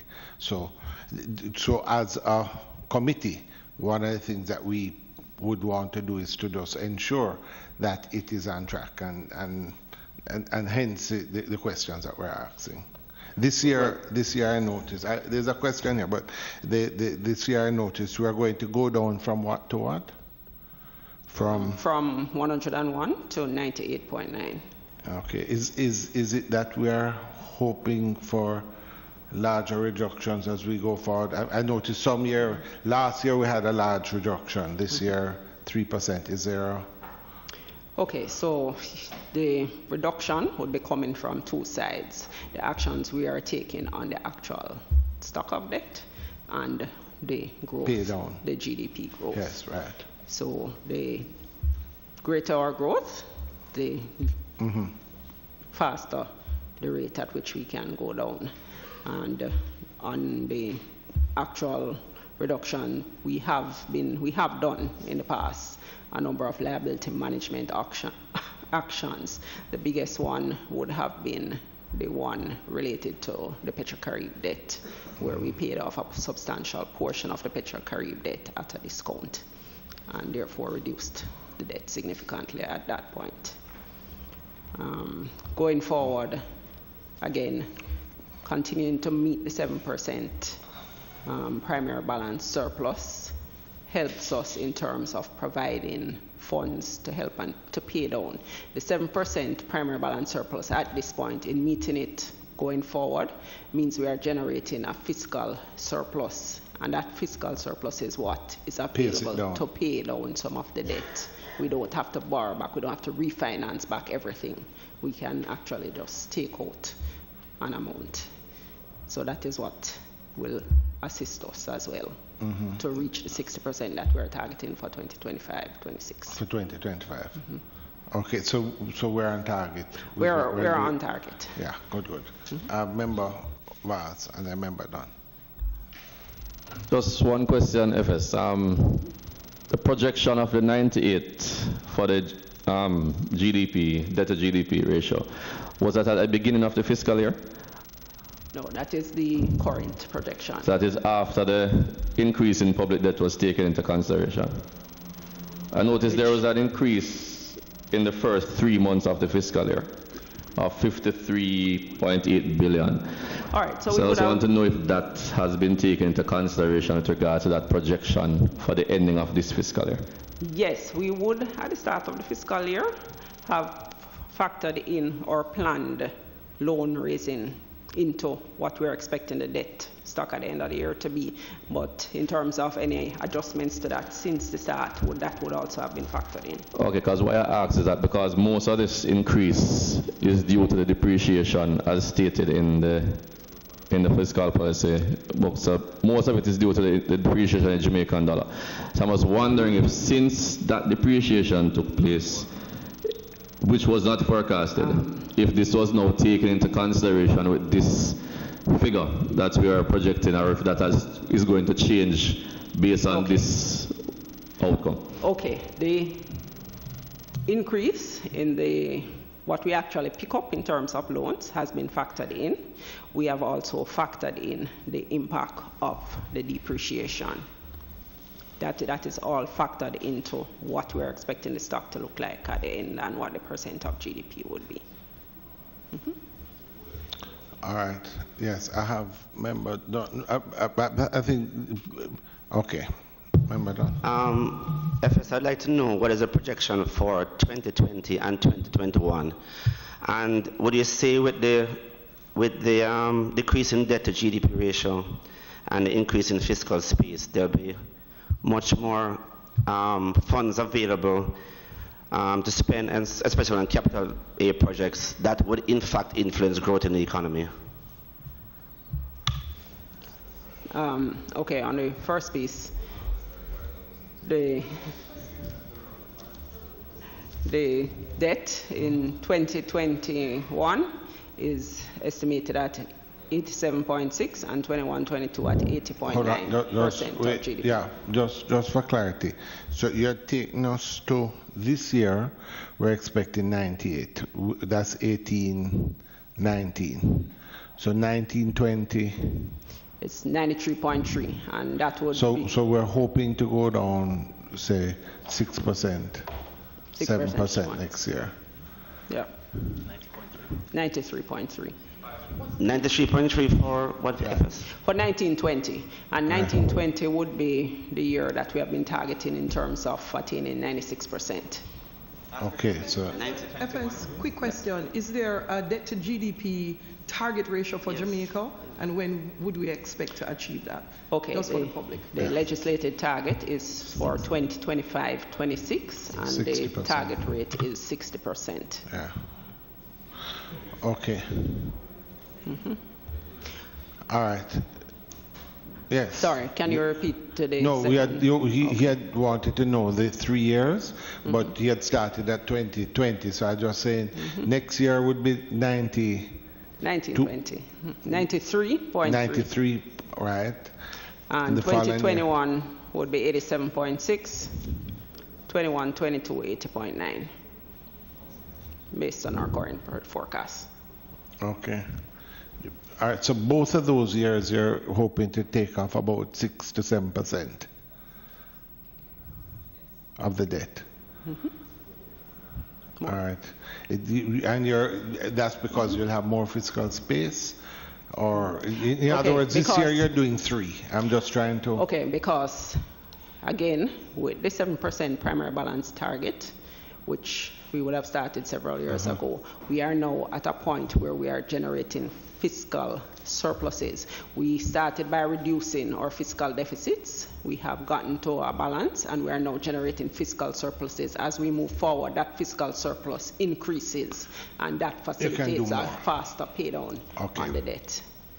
Chairman, but there's another part of the question. With this increase in fiscal space, would you agree that much more funds will be available for capital expenditure, and as a result of that influences growth?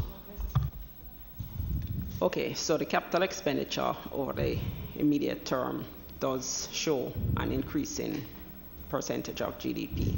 We have focused on increasing the percent of GDP for the capital expenditure.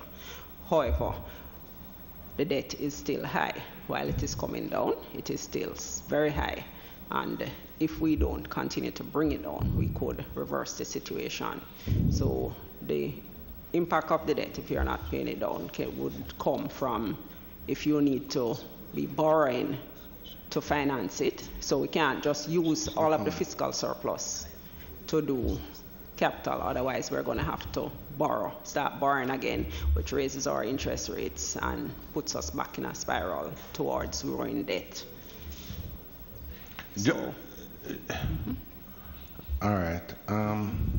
But I was sure that I saw in the account that is it not projected for 3%? The capital budget is expected to go up next year? I would really like to see an increase in the capital expenditure myself, especially in Westmoreland. But but I'm just saying that I was certain when I looked at the figures that you said the capital expenditure is slated to remain the same. No, as a percent of GDP, the capital expenditure was to go to 3%? For this year, it moved from 2.4 last year to 3.2% this year. Right. But next year, we're moving to 3.3. From 3.2 to 3.3. Yes. Okay, well, I'm but hoping that that point the big jump was between last year and this year. Yes. Okay. All right. Yes. Right, thank you. And this is really for, whether, anyone of these four lovely people sitting at the front, whether Mr. Governor, Mr.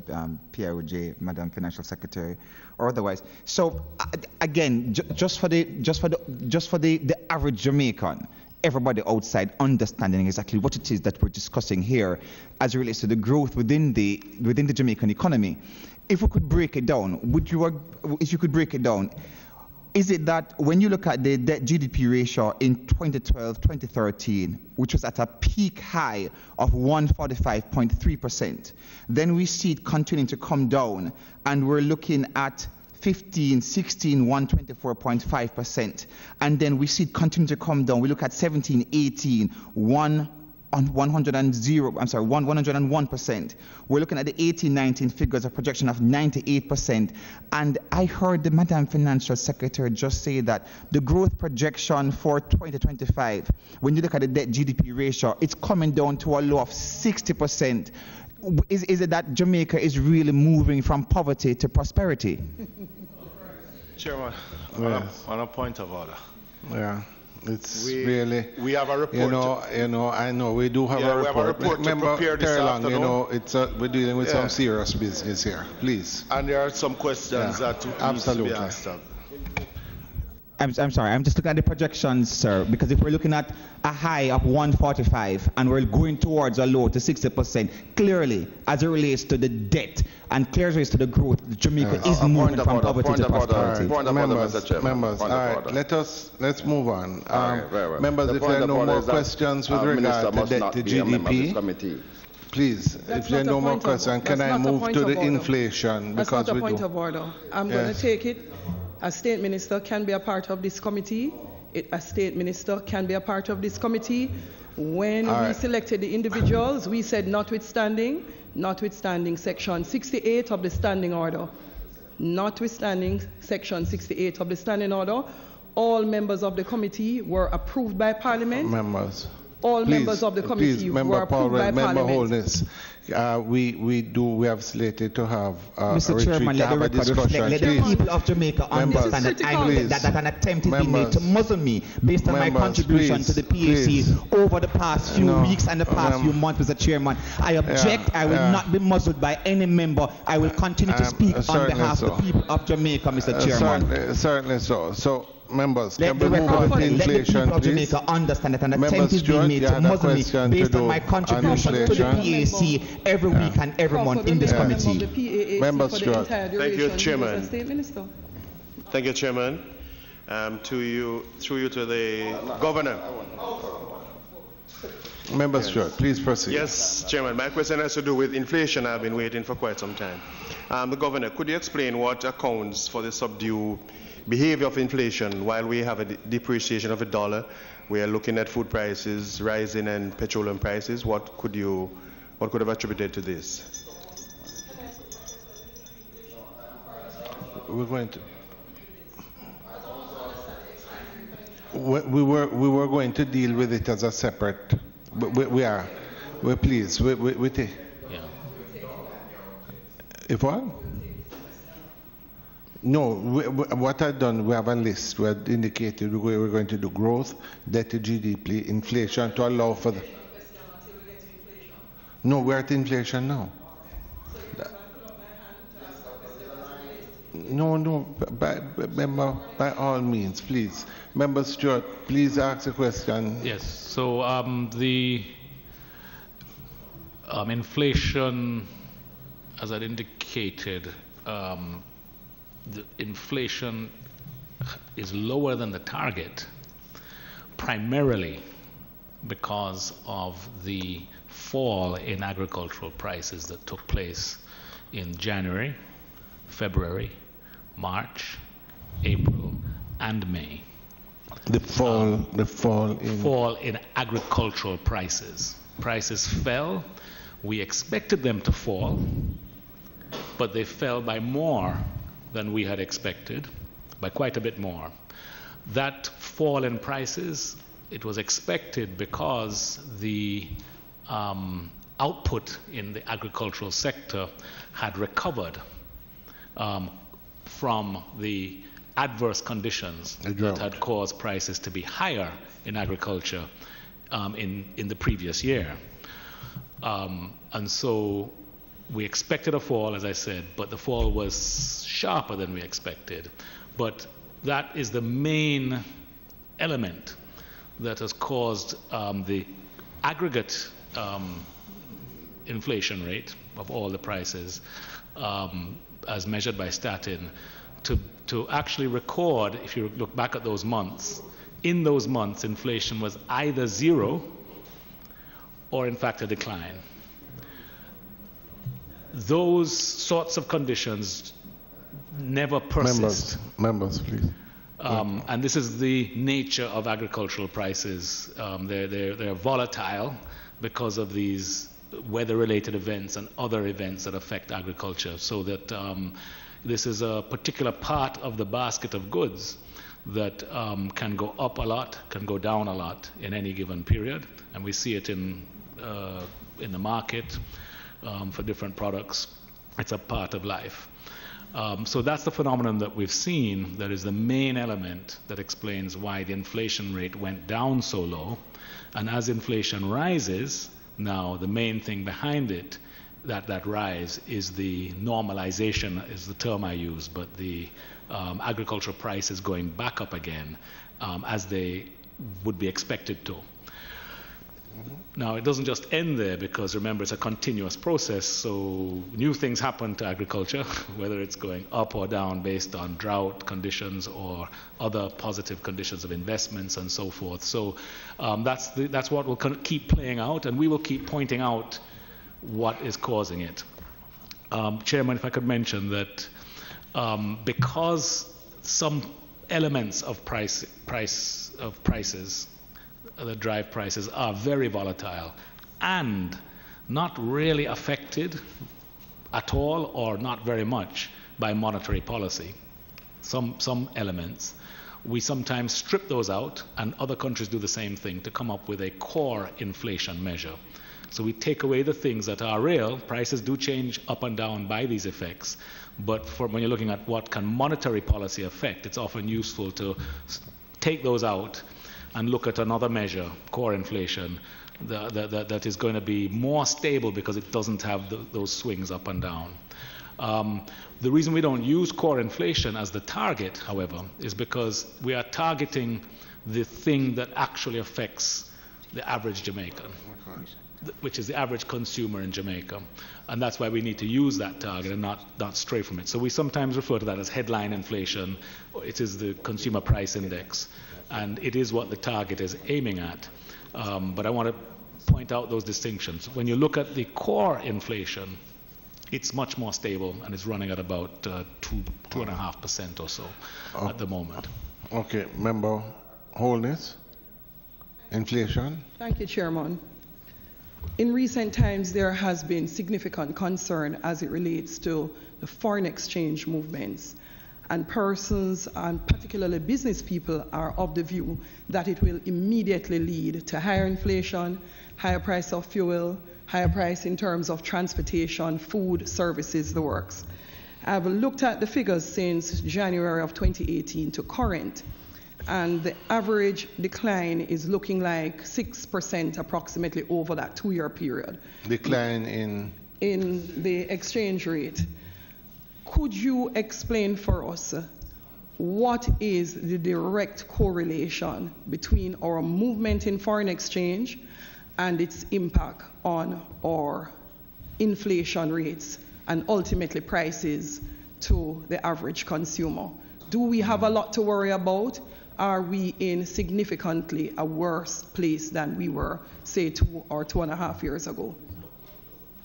Thank you, Chairman, and thank you for the question. I circulated, with your permission, Chairman, a chart that I think every member would have.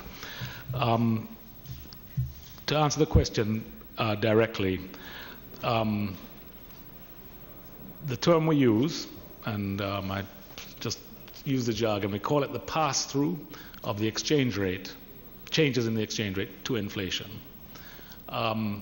The pass-through has in the past, in Jamaica's in living memory, not that long ago, it has been as high as, or normally at, about 100%. If the exchange rate depreciated, then prices would move up.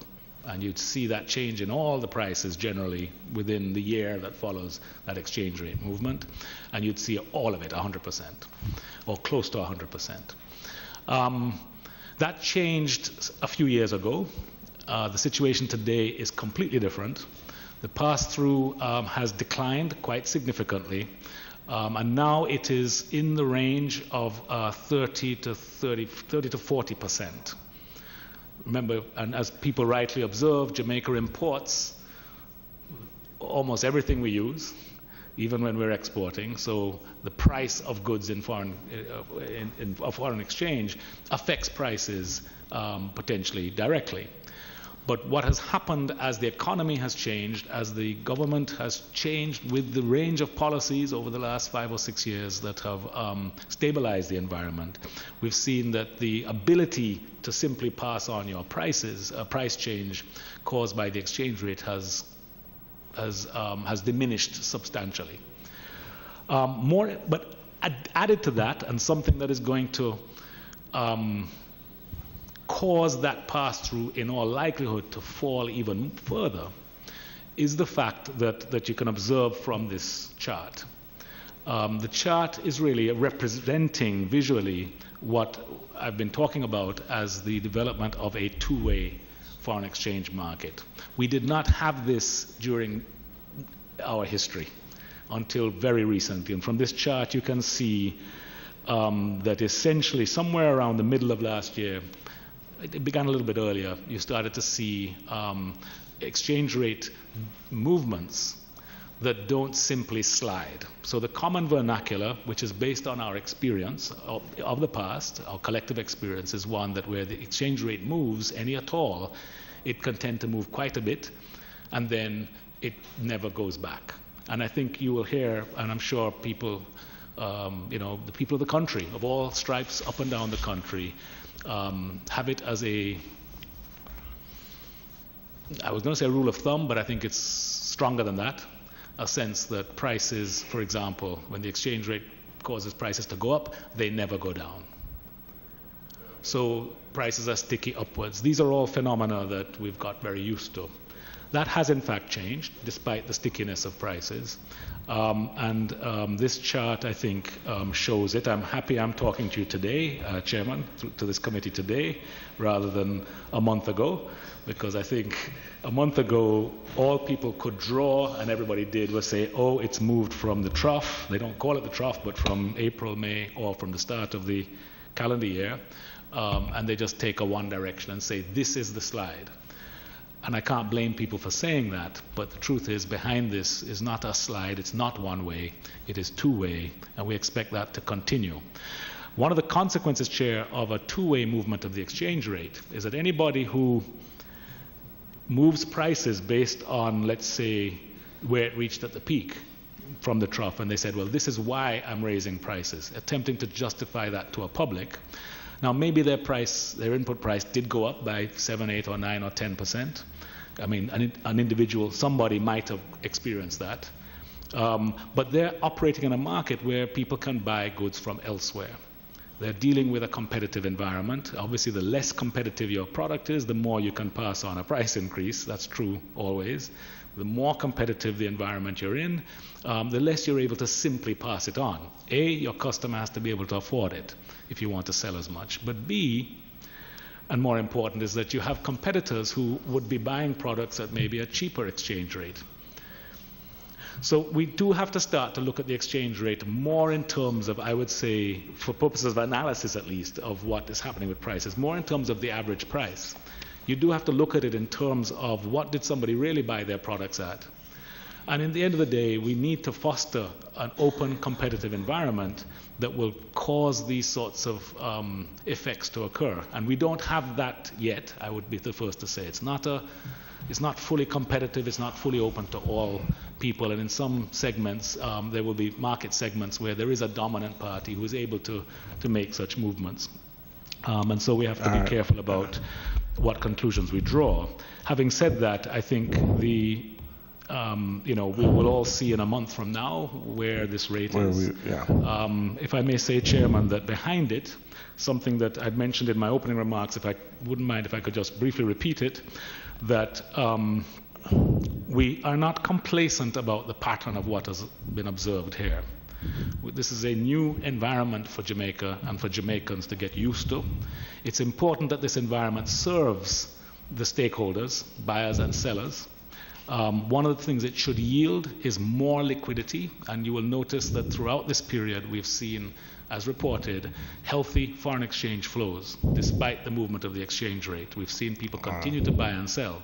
Secondly, as I mentioned earlier, we need to develop and have implemented the kind of tools that will allow an ordinary business person now to manage, if they keep getting caught at the trough when they buy their goods and trying to sell it at the peak or vice versa, you can have a negative effect on a business that is difficult to survive. So we are looking to put in place those sorts of mechanisms that will further support and minimize volatility for businesses. Thank you, Chairman. All right. Member Holness, you had wanted to just... I actually wanted to just, in summary, indicate what I saw from the trend is exactly what you said, significant periods of an appreciation in the Jamaican dollar, sometimes for as much as 15 weeks. I am hoping that through the Ministry of Finance to BOJ or PIOJ, we get to a place where we start to educate the business public in particular, so they're not frightened if they see an appreciation in the dollar and start our old history of speculating and hoarding foreign exchange. They're at a place where they're comfortable not to hoard, not to speculate, and so we can see what is reflected in our society being what is genuinely our true exchange rate of functioning. So in a synopsis, I asked the question because of the number of business persons who were terrified about the dollar moving and what the implications are. It is necessary for us to educate the public that those days are hopefully gone and gone forever. Member Holness, I will say to you, I think all of us are hoping that we're in something, but I'll just say to you, you have been speaking to this graft, but in looking to the graft, and I'll tell you the concerns I've heard, and those that I may have, is that you have a period from January to about March, April of this year, in which it has remained, with ups and downs, it has remained basically stable. It was under a former Minister of Finance and Public Service. Subsequent to March, we have seen, while there are some ups and downs, you have seen a sharp upward trend. And I think what has been talked about is whether or not there is a new policy in place, and whether this policy, which allows for more floating, despite, as you said, if you had called a week ago, it would be, if this meeting was a week ago, it would be a totally different discussion we'd be having. But the fact of the matter is that there is concern that this upward trend is in the devaluation of the dollar is a change in policy of sorts. I think that is the concern that I've heard reflected, and you have indicated that basically the parameters I understand from you remain the same, but obviously there are some changes that have taken place in the economy, certainly from the period April, May of this year. Chair, I would say that first, there have been the foreign exchange intervention mechanism, the policy behind it, and so on, is as I've described in my remarks, based on B-Fix-It, looking at the volumes. Which you had spoken to previously with us. These are not new not at policies. Yes. But, you know, remember, we are involved in a reform process. So as I'd mentioned a little earlier, for example, B-Fix-It was introduced in July last year, and we began with the sell side, sale operations. The buy side, which, given Jamaica's history, you would expect to be more challenging when the central government, the Bank of Jamaica rather, is buying and therefore potentially pushing up the rate if the exchange rate moves, signaling and so on become problematic. So we were more cautious in moving to the buy side. I mentioned that was introduced, in fact, it was before we announced that we were ready to start before the 11th of April. But remember, B-Fix-It is driven not by a decision just ab initio or some in principle decision to buy or sell. It's based on what are the conditions in the market, and we were responding to that. So that started in April. I think that would have some impact on how people perceived what would happen and what happened. We can analyze that a bit more closely, but you know, that's not a change of policy. That's just the step that everybody was expecting, and it began. And we'll see. But Governor, but with due respect, if you started in April and you have seen this trend, there would be a direct correlation. Possibly, but I would not draw that conclusion just yet, Chair. I think it has an effect. But other things are very important, and I think something that we have to get more used to in Jamaica is the reality of what happens to the US dollar against other currencies. So something else happened in that exact period you're looking at from April, May. There was an unusual and large strengthening of the US dollar against all other currencies in the world. Not a weakening of the other currencies in a way. Something happened in the world, and you can go back and trace what it might be, watch CNN, see the politics and the economic decisions and so forth.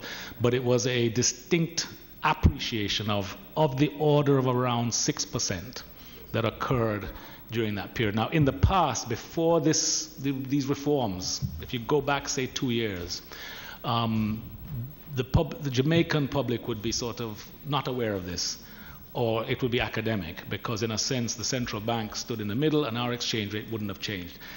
What that means is that if our exchange rate did not change along with those other currencies, then the Jamaican dollar would have actually got stronger by 6% against Canadian, yen, euros, and so forth.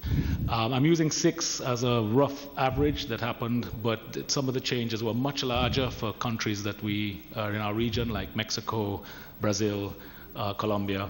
Other changes were somewhat smaller, but around 6% was what you saw occurring quite suddenly in the period of April, May. And they've stayed up there, and of course, because everybody's flexible, theirs have adjusted back in some cases, others have continued to depreciate much, much more because of conditions in those countries. Turkey, Venezuela would be examples. Ours, you have to sort of fit those realities to our curve as well. Now remember, most Jamaican businesses aren't dealing with either in those other currencies, pounds, Canadian dollars, euros, and yen. Most Jamaican businesses aren't dealing in those currencies, but a significant number are. And then secondly, many people are dealing with imports and exports to those countries. Even if they denominate the contracts in dollars, the persons they're trading with are ultimately using pounds, yen, euros, etc. Right. So it has a bearing, even if it's not the headline for us, because we are focused on the US dollar to the Jamaican dollar, what we call a bilateral rate. All right, I have Member Paulwell. Member. Thank you very much, Chairman. Done. I think after that, I think we're moving on to the next. I'm trying to.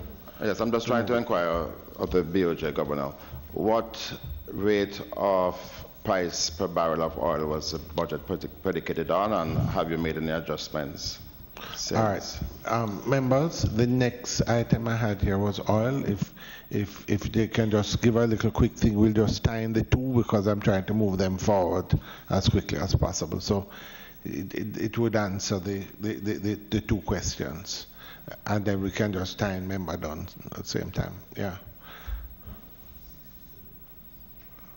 I can just speak, if I can speak to what our expectations are, if I may. The oil price for 17-18 averaged 53.69. That's WTI, which was an increase over the year before of 12.1%. That was 17-18.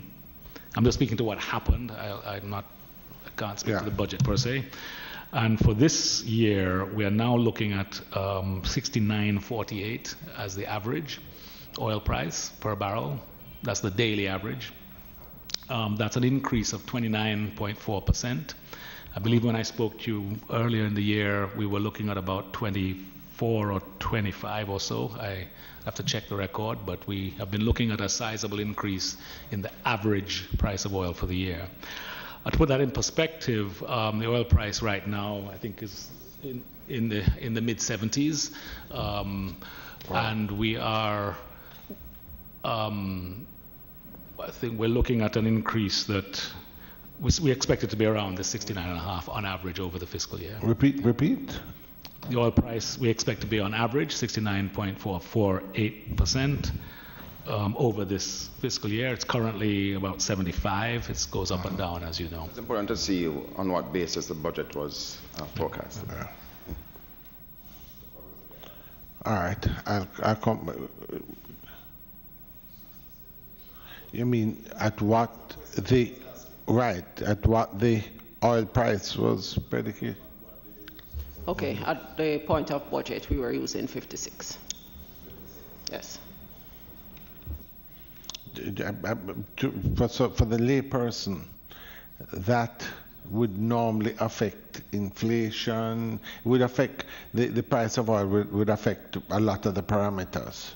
Yes, it does. Normally. And if I may, Chairman, one of the interesting things that we observed in our report on why inflation fell below the target was that there were the pass-through, not just of the exchange rate now, but the passing through of changes in international prices, specifically oil, to domestic prices was lower than we had expected. And this is something. What do you measure? Expenditure on the items or the value? In the terms reason of I ask is inflation, that persons are complaining. I would say you mentioned this with the prices, the pass-through. Quite frankly, I'm talking to persons who are saying that the prices at the supermarkets are going up, that all of these things with devaluation, with the higher oil prices, that the cost of goods are going up.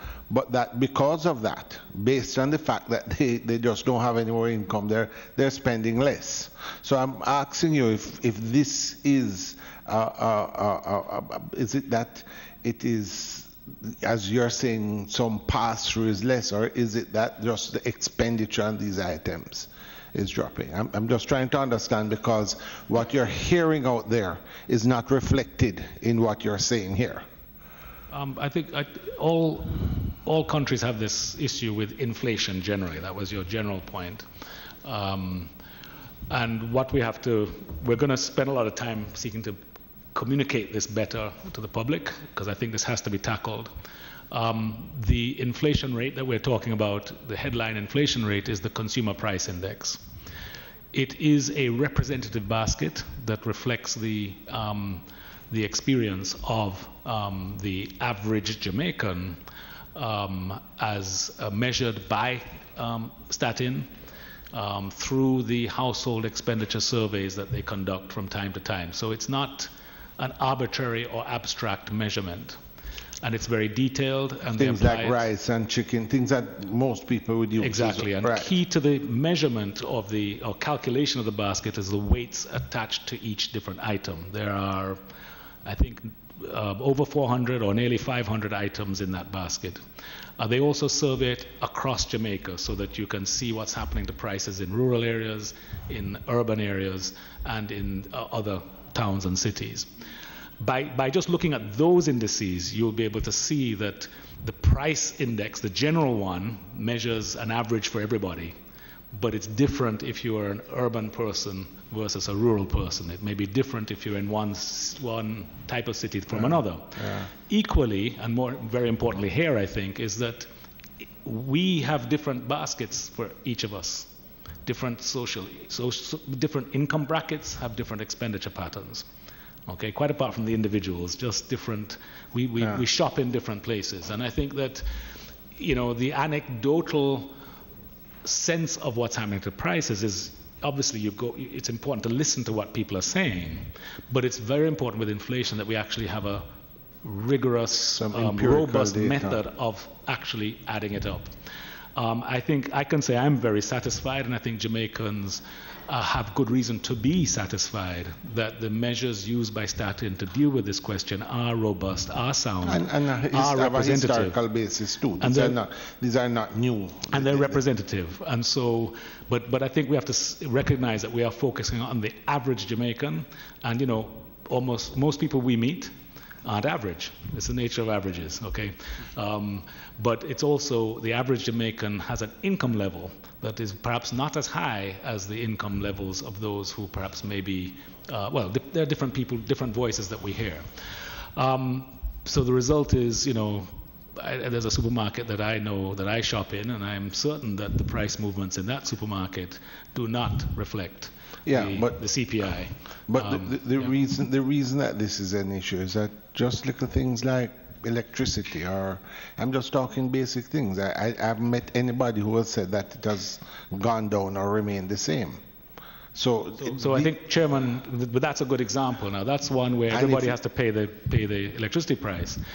But it is interesting because it's empirically clear when it does go down, because it's right there in the bills. This is not something people can debate.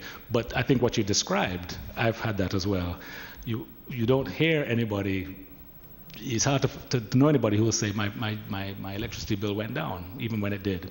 So I think that's an issue with how people think about prices. So you're saying that some people's bills have gone down? Of course they have. They have, yes, at different but at different times, Chairman. And I think meaning that the time that, for example, I recall would have been, was it April? April. We were actually a little surprised at the fact that a price increase that we expected to come through in the JPS bill, it actually did not in April. Of course, it came through in May, I think. So it came through eventually. All right. The other part of your question, Chairman, was about the oil price. I think I was responding. Yes. And if I can recollect the point on oil. No, you had indicated that you're using 68.60. Sorry. Yes, and I've been observing that the pass-through into domestic prices of the amount of increase that I've spoken about here, this 29% increase, when you look at the things at oil price, where you see the oil prices directly at the pump, but also in the way it impacts JPS and other things, the rate at which it has come through was not reflecting the change in the international prices, and that was something that we're looking at very closely to understand why. Remember, there are margins that might have changed and other factors, taxation, etc. So, but it's something we've observed, and therefore presents actually a potential risk as we go forward, that what was not passed through starts to come through later in some fashion. All right, member.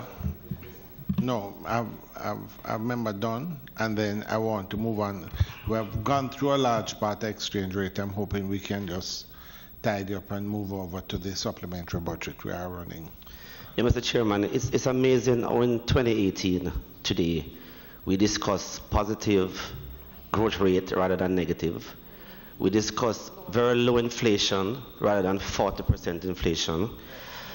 My question is, with the continued fiscal responsibility framework that we have, with more consistency in the markets, with a bullish stock exchange market, including the re-emergence of the junior stock exchange, where people can not only raise money but also invest. What role is a concept we use in econ called expected, whether it's expected inflation or expected exchange rate or expected interest rate? With this reform of the B-fixed market and the other reforms that are taking place, what role would you say this will play going forward? That's the term expectation.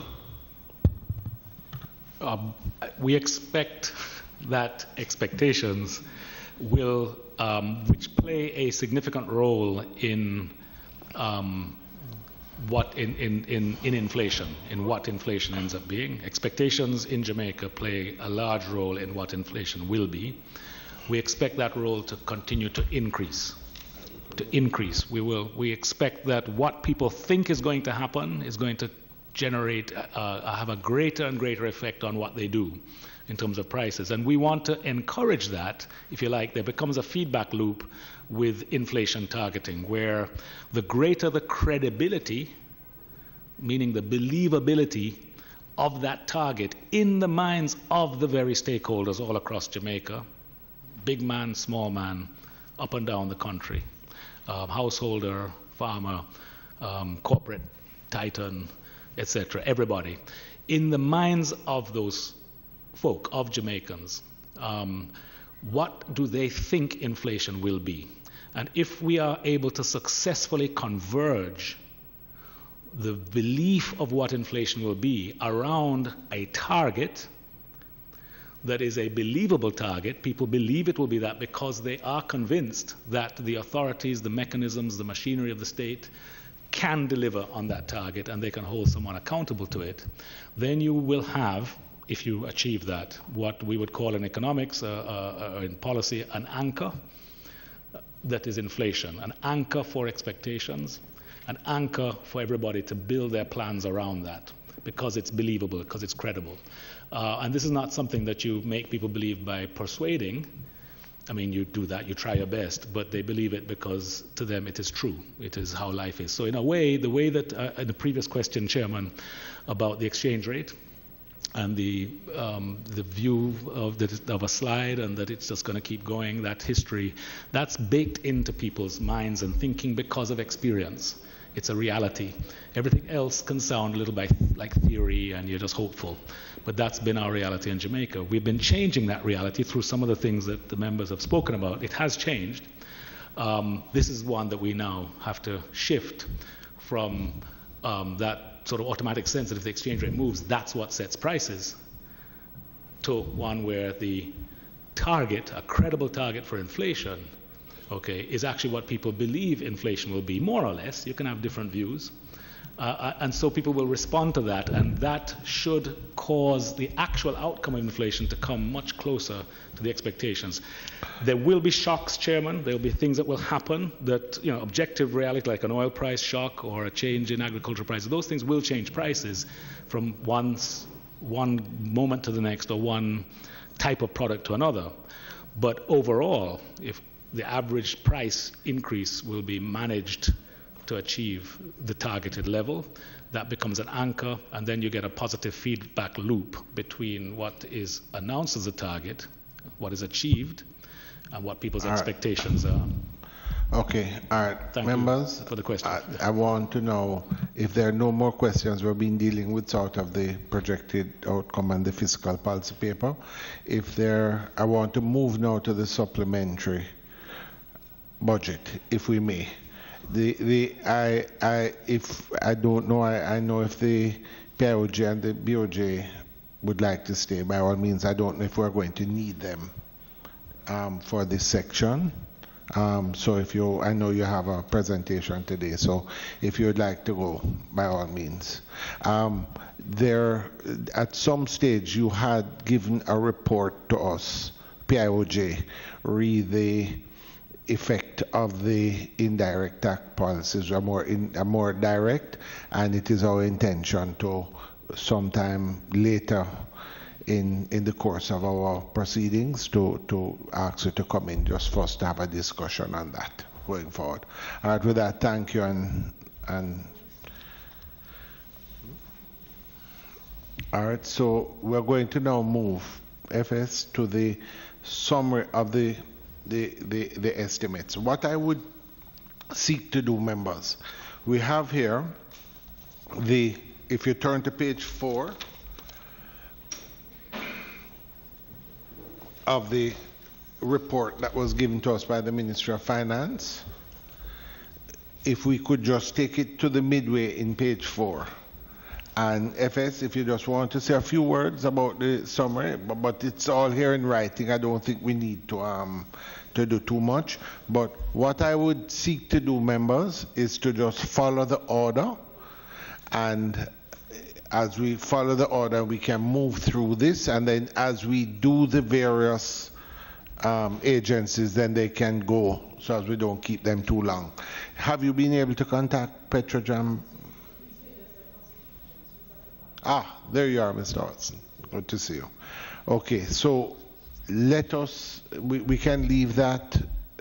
Let us move forward. Evans, if you want to just briefly, because we have it in writing.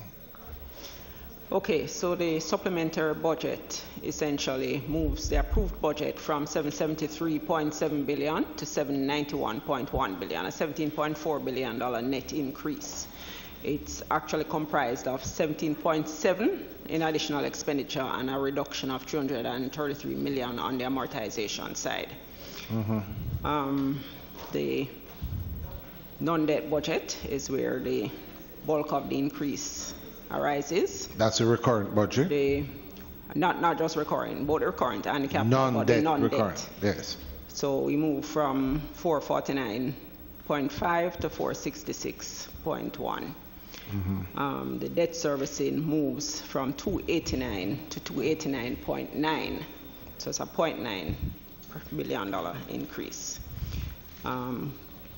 Contributing to the increase are a few large items are the main contributors, and these are 7.1 billion for street lighting services, 7.3 billion for the major infrastructure development program, 2.5 billion to the Jamaica Urban Transit Company, and 2.5 billion, it says 2.3, but it should be 2.5 billion that has been allocated for traveling allowances. The negotiations are not yet settled. All right. Well, all right. We're going to go through each of them. So basically what you're saying is that there's 11.2 billion in non-debt recurrent budget. The capital budget is 5.3 billion increase, and debt servicing 0.9 billion. Yes, that's correct. Okay, let us just follow the agenda. If I may just make 2 corrections before you move on, sir. Absolutely. On page 5, where we have 659.765 million, it says to commence the phased removal of the names of deceased persons. That amount, the amount for that portion is 527, and then the 150 million that's mentioned is of which 100, it should be, enables the Ministry of Local Government to cover expenditure. Just to point that out. So just, you're saying that the total is about 660 million, of which 527 is the favor removal, and then the list. Right. And then 100 million is, there's a 150 million, of which 100 is to enable the Ministry of Local Government to cover expenditure. So hold on, why would that be? Why is that not two? Something is wrong there. Yeah? Right. Oh, so this now is a new heading. Yes. The bullet didn't work. Yes. I got you. I got you. I got you. Members, you follow that? All right. Okay. What has happened? They've written 659.65. That is, it says the comments the phase removal. No. Yes. Because they had put as a bullet. If you move the next where it says 150 million, move that down to a new bullet point and make that 150 million, which is to Ministry of Local Government for the flood damage and the repair to motor vehicles, and deduct 150 million of that. Am I correct? Deduct what portion of it from the 659? How much? And deduct the 150. So this would now be 509. No, so how does it get to 527? The figure is a little wrong. Okay. All right. So everything will not add back. 527 of the 659 is for the phase removal. For the phase removal. All right. There's 100 million for the Ministry of Local Government to cover the expenditure under flood mitigation. Oh, there's 100 million. That's 100, right? No, it says 150 million, 100 million for the flood damage mitigation and 50 million for the fire trucks. Yes. So the 150 is correct. So we're just wondering how you took off. You have taken off 132 million here. All right, we're going to have to get that. You can clear it up for us first to put in the report, but let us tidy that up. Prior to us, we can use it as a correction in the report. Okay? All right, members, let us, you had another, is that the only correction? You had said 2. Yeah, that's essentially it. All right. Members, let's move now to the adjustments to the non-debt expenditure, and we start with the street lighting. The Ministry of Local Government is here? Yes. All right. Do the mics work? Do you have mics up there? I don't know if there are any questions on this. Pardon? I'm working from the document, which is the report on page 4.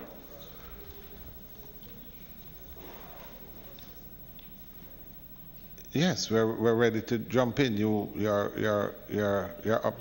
Oh yes, has Ministry of Local Government come across? To get a microphone, please.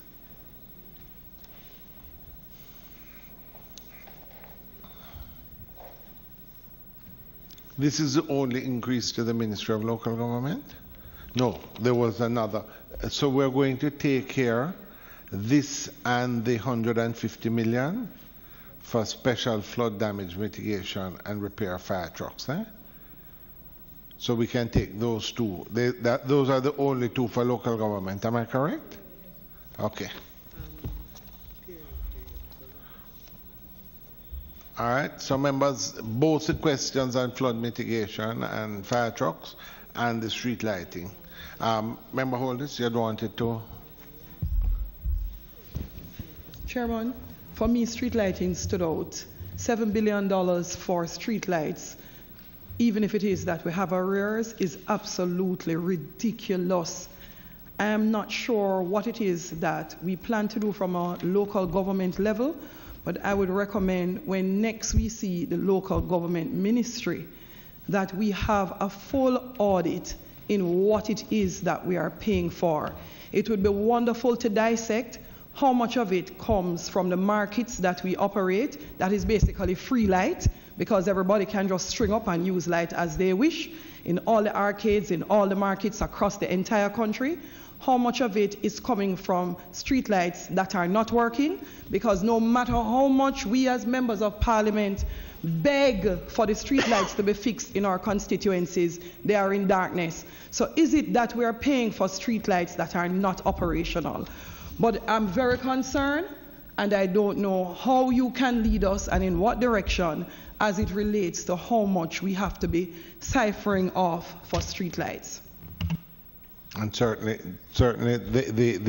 that has a two-part question. Minister of Finance also, who has put the money forward.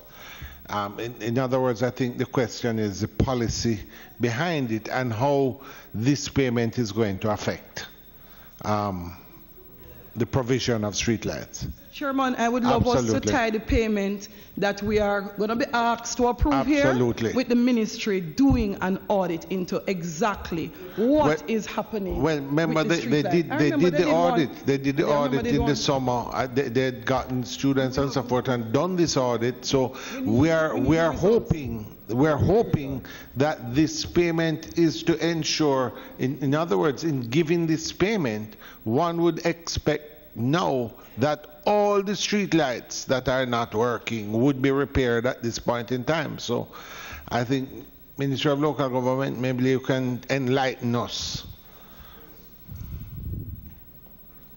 Please introduce yourself. So our apologies for the abrupt start. Yes. Okay, do you want to try the mic beside you and maybe you'll have to switch seats? Try this one that's closer. Turn off that one and turn on the... Just test that mic for me, please. There you go. Oops. Thank you so much. Good morning, members, Chairman and colleagues. With me this morning are Mr. Rupert Price, Director of Parochial Revenue Fund. I think he may be sitting behind me. And the Principal Finance Officer, Mrs. Anisha Gordon-McFarlane. We have noted the comments made and very, very relevant comments, and we will seek to respond as well as to indicate where we are presently. The 7.14 billion that has been allocated represents, in fact, arrears to the JPS and also for future payments. So of the arrears, as at the start of the financial year, we were 6.381 billion in debt, and for the period April to September 2018, 4.1 billion was paid. There would be a balance of 3.6 billion to be allocated over the next 6 months, October to December being accounting for 2.7 or 900 million per month, and January to March of next year, a total of 900 million or 300 million per month. And this would mean that as at the end of the financial year, we would still have some arrears, which we intend to clear by the end of the first quarter. Just to try and get, I'm a little lost here. The debt, our arrears at the start of this financial year would have been how much? 6.3 billion. 81, yes. All right. Now, we had some budget. We had some money for street lighting in this year's budget. Is that correct? No. Oh, we had no money budgeted. Okay. No. Well, that explains a lot. Yes, FS? All right. If I may, sir, the street lights are the portfolio of the local government, so the central government would not have budgeted for that. Because it's supposed to be paid through the right, through the local authorities. There's a fund. Which fund is it that's supposed to pay? There's the one that the parochial fund. Parochial revenue yes. Fund. However, given the level of arrears that had accumulated, and this would have come up from last fiscal year, and the fact that the current payments were also not being made, and the JPS, which is actually under new management to some extent, there were factors which we have tried to outline here, where the central government had to step in because it became a risk to the overall fiscal program. So even though the arrears at the start of the year was at 6, it was growing because the current payments were not being made. So let us just try and clarify. So 6.3 is where we started. You're saying that's about 300 per month? Yes. Yes. Yes? So basically you're looking at about 3.6 million for the year, roughly. Yeah? So you're looking at about 10 billion in March is what it would be The JPS at the end of March. The JPS has also introduced interest on arrears. Yes, well, I'm just trying to get, they've introduced it, all right, but just to get a rough figure. So by March it would be 10 billion. What has been given here is 7.1 billion, which would pay an element of it, and you have indicated by the end of March that you would have a debt of 3 billion. 2.1 approximately. Well, no, you have, all right, to bring arrears to below 3 billion by the end of March. Okay. But the question I'm asking, theoretically, isn't this supposed to be paid by the Ministry of Local Government through the parochial fund? The servicing of the streetlight bill is actually through the property taxes. To the who? Property taxes, And revenues the from property taxes go to what fund? The parochial revenue fund. So it will be paid through the parochial revenue fund? Should, yes. All right. The question I'm asking is that none of the money that goes from property tax, the parochial, to which it was assigned, none of that money is being spent on paying street lighting? No, that's not. For the period, we also had paid the ministry 600 million over the period. In April, over the period April to September, would have paid 600 million. Over the period from when to when? The same period we're referring to? I think what I'm trying to get, for the year. For this year, so correct. What you're able to pay is 600 million out of the parochial fund. Correct.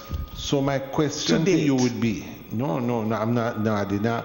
You're saying to me that I want to know what you have in your budget for the fiscal year. What is your budget to pay for street lighting? Pardon me, Mr. Chairman.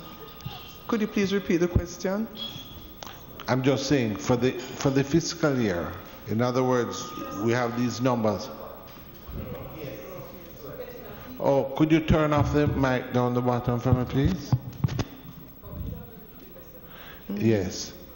For the period, for this financial year, what do you have budgeted from the parochial fund or from Ministry of Local Government, the total amount that you are budgeted to pay for street lighting?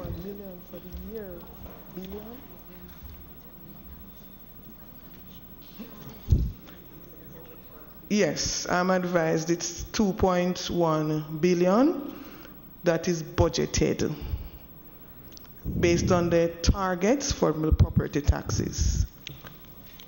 And you intend to meet those budgets? No, the question the reason I'm asking this is that I think all of us in here, we every year, look, there are two things that seem to come every year. JUTC and street light. And the question is, you now have a substantial 7 billion and I remember, I think maybe 2 years ago there was another one. So I'm just saying, it appears to me that the parochial fund is not holding up its end of the bargain.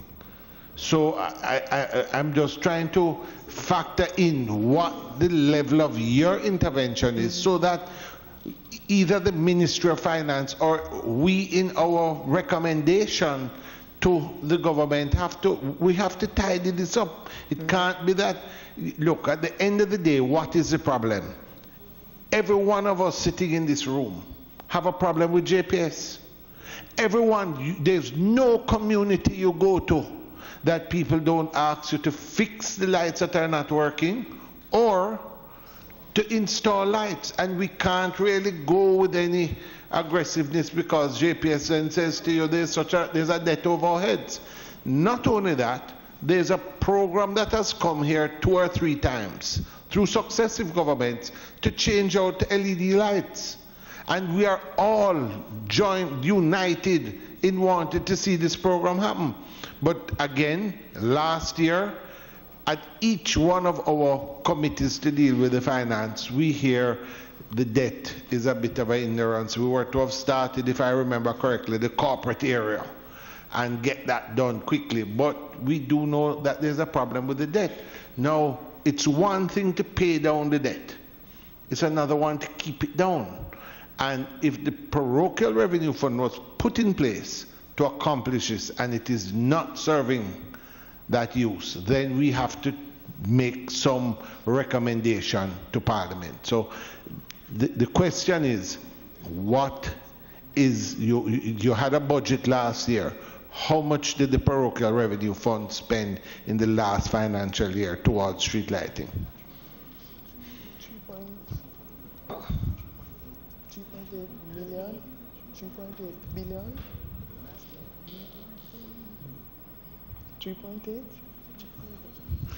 Mr. Chairman, we would really want to check the statistics, but it's approximately $3 billion. But I would just... No, please, I'm asking you, is that out of the parochial revenue fund, or is that money that came from the Ministry of Finance to pay for street lighting last year? Yes, I am advised that was from property taxes, but we are confirming the figures. But then why would it be at 7 billion? Because remember, whilst you are paying, you're also incurring the costs. So you're paying today, but you're incurring costs plus interest and arrears.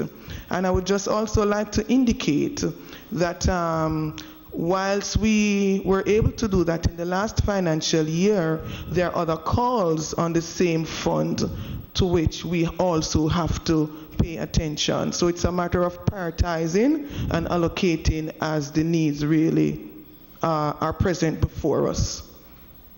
Chairman, in an effort to get us into Parliament for 2 o'clock, I would say that we leave the local government ministry at this stage as it relates to street light, but I'd like you to make some notes. From our reports, we would like you to come back to us, send to the PAAC a document that outlines what is the bill to JPS parish by parish. Number 1. 2, when you break that figure down, we want to see what relates to markets and arcades parish by parish. So we know the ones that you can just string up and throw your wire and you're good to go. To see if we can start to dissect and reduce the cost to the nation of heavy streetlight bills to begin with. And then if it is that you are budgeting and you estimate that you should have a bill of $300 million per month, how much have you budgeted per month and how much are you collecting from your property taxes to be able to cover those budgeted amounts? Because you would also need to indicate to the PAAC and to the government what is going to be the long-term policy in being able to match your revenues to your expenses. That's what Chairman is getting at. So that we are not here year after year. I do agree with Chairman. 2 years ago when we started, we had a bill of somewhere in the region of $8 billion. And I remember a large payment at the time. Thank you. Same situation. We had a bill of $8 billion when we started sometime in 2016, and we did a major discussion, and we argued that we needed to go out and audit the streetlights. I've seen the audits going on. But in doing those audits, where are we in being able to say to JPS, okay, we have audited, and you were charging us for 200 million streetlights, but we really only had 100 working, or we really had 50. So you need to correct what you charged us. As a country, we have no clue as to whether or not, as a government, we are able to go back and say, you were wrong in what you billed us, and you need to make those corrections. It seems as if we are going along merrily, and whatever we're billed by JPS, we just pay. And we would love at one point to just get it down and solidified what is happening to us and what we pay for streetlights. $7 billion could go a far way in fixing a lot more roads, in fixing schools. I cannot imagine what we could do with $7 billion. Yeah. All right. Sorry, Mr. Chairman. Mr. Chairman, no, man. It's important to agree with what my colleague has indicated and to take the discussion a little further, because the truth is, as Member Holness said, I don't want to be here 2 years' time having the same discussion. So, in addition to everything that was outlined, I think, as a progressive nation going forward, what we should also be looking at from the local government perspective is a cost-benefit analysis of, one, are we now going to continue with LEDs? Which parishes, which communities don't have LEDs, and do we need to implement them? And most importantly, Mr. Chairman, our European partners, which undergo, at least 3 to 4 months of winter each year, they're relying heavily on solar technology. We live in a country that is rich with sunshine. It's sun for perhaps most of the year around. So we need to do a cost-benefit analysis to see what will be the expenditure to change out some of these things to solar paneling. Yeah. And then benefit from that without having to, let's say, pay the $7 billion or 300 million every month to JPS, when we can have the benefit of solar technology, which is live, which is real. And in a country like Jamaica, we need to look at the whole concept of renewable energy and energy security, and our future is with solar. And I'd like that to be done also, and a full report coming from local government ministry to say, well, are we now looking at solar panels, solar fuel, streetlights? All right, members, let me make 2 points, because as I said, we're trying to. Oh, you wanted to say something on this? Go right ahead, please. No. Just to indicate, the points have been captured, and we will provide the responses accordingly. But just to note that indeed the ministry had embarked on an initiative to audit the street lights. We commenced last year, and we also did it this year under the YSEPT. Now the reports are, as we speak, are being compiled, so we'll have some kind of idea of the numbers that are not working as raised by Member Holness. We will also further the dialogue with JPS, as we have done. As a matter of fact, we have another sessions with them for this week. And what we are seeking to do is to explore their database as against our database to date, to try to identify and verify, as this House has been concerned about. So we really expect to respond in a very, very accurate manner the questions that have been posed. All right.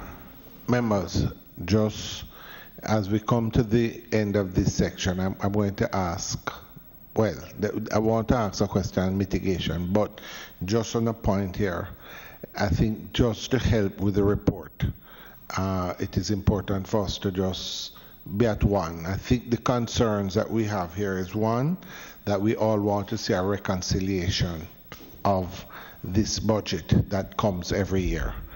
And it goes back as long as I can remember. And what we really would like the Ministry of Finance, in the $7 million that is being spent, we calculated the budget at 10 for the year. By the end of this year, the budget should be 6.3 billion plus the 3.6, which would have carried us to roughly 10. In spending this 7 billion, it left us with 3. If this year the Ministry of Local Government through the parochial fund was to spend the 2.6? If you spent the 2.6 billion, we would be less than 300 million off, which would be phenomenal.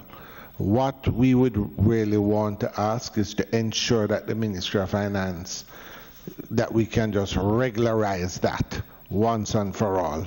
Our recommendation would be that we would look towards that. This is a great step in the right direction, but we want to see not just wiping it off, but not having it come back at us again in subsequent supplementary budgets. And secondly, that we are going to we're going to request your presence later this year, when I say this year, this financial year, to look at the reports that have been generated. There was an audit done of all the street lights. I think by parish we need to get those reports. Every member of parliament, I think, is interested in that. And to indicate once this debt has been reduced, what are the discussions you're having that are going to say to us the initiatives that were supposed to be underway years ago, the LED change out, the solar, all the elements that we have. What are the plans? What are the timelines so we can hold you accountable for them? And so that we can look at it.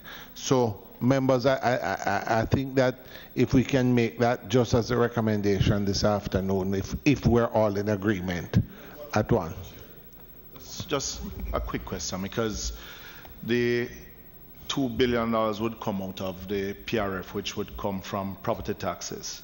And a question I want to find out is, are we meeting the projections for collection for property taxes? Are we meeting those projections, or are we below?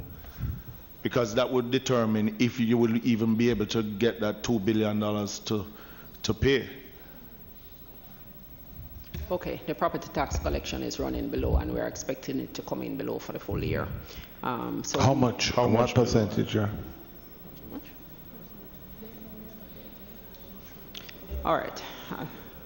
I'll get that to you, but it is definitely below, because we had done an examination in terms of the local government's ability to pay. No, why I ask a question, because it would help also with the report, Chairman, because the Ministry of Finance interjected because of the shortfall in revenue that would have been able to pay for the streetlights, and this is not just now, but if it is then below, and what you had projected in your budget of 2.whatever billion to pay towards the streetlights, most likely you will not be able to meet that $2 billion because of the shortfall. But so we're basically going to have a shortfall eventually. Okay, if I may, what we have factored in based on our examination is for us to make indicated payment for this year, but also to continue payments for next year, because so the Ministry of Finance will have a line item within the which will help for the street lighting for this year and next year, because our examination indicates that with the NSWMA payments, there will be no further payments for the JPS. They will not be able to pay. Okay. You heard that, Chair? Yes. Right? Yes. We'll put that in the report. Exactly. And second, last question, on the changing out the LED project. There seems to be a slowing down of the changing out of lights. Are we meeting the targets that was set out at the start of the financial year? And if with those that have been installed, are we seeing any savings from the replacement? And how much has been installed, and what was the target? Okay, in terms of the target for 2018, there was an adjustment from the initial amount, which I don't recall right now, but it was adjusted to 36,000 from last year. So for 2018, the target was readjusted to 5,000, and the JPS indicated that they have installed 5,358 to date. And you don't have a target of what was set at the beginning of the year? That's what I'm saying. They had indicated an initial target, which I don't have that information here, but there was an adjustment further to the start of the financial year. Down? It was down, correct. And they have indicated that since 2017, this has brought the total number installed to 41,798. And do you remember how many streetlights we have overall? Pardon me? You know, yes. You have a figure of how many streetlights we have overall? They had indicated an amount which is part of our verification exercise, which was 105,000. And we're at 41. So clarify, there's a total amount of 105,000. 45? No, 105. 105,000. On record. Okay. However, this is also part of the verification that we must also undertake. All right, 105,000. Now, how many have been changed out so far? 41,798. That would Most include of that is 5,000. To include this year, Yeah. to date. Yeah. Who pays for the replacement of the lights? Who pays for the replacement? Yeah. That's strictly a JPS responsibility. And what was the excuse of the downward figure for the installation? For this Yes, financial for this year? financial year. They just adjusted. But the ministry. But we will have we have a planned meeting with JPS, as a matter of fact, for tomorrow But if you have an to review agreement all and of your partner these. said that they're going to move the figure down, there must be a reason behind it. That's what I'm trying to ascertain what the reason is. Why JPS moved from probably 10,000 to 5,000. I would want to check the records, member, before I respond. You wanted to say something, Hafiz? No? All right, so our indication would be from discussions with JPS is that the arrears that we owe them is inhibiting their ability to continue the program. Yeah. Because of what is owed to them. Yes. Yeah. All right. There was a second part to Member Phillips' question I think is important. He had indicated, he was asking if there's been a decrease in the bill now that we have changed out maybe 30% or more percent of the street lights, of the 105,000 if you have gone 45. But my understanding is that it's a fixed amount based on, is it a fixed amount that they charge every month? So even though we're changing out the lights, there's no benefit to the bill? One of the reasons why we are changing out. Exactly. Yeah. Let us see if we can get an answer before we.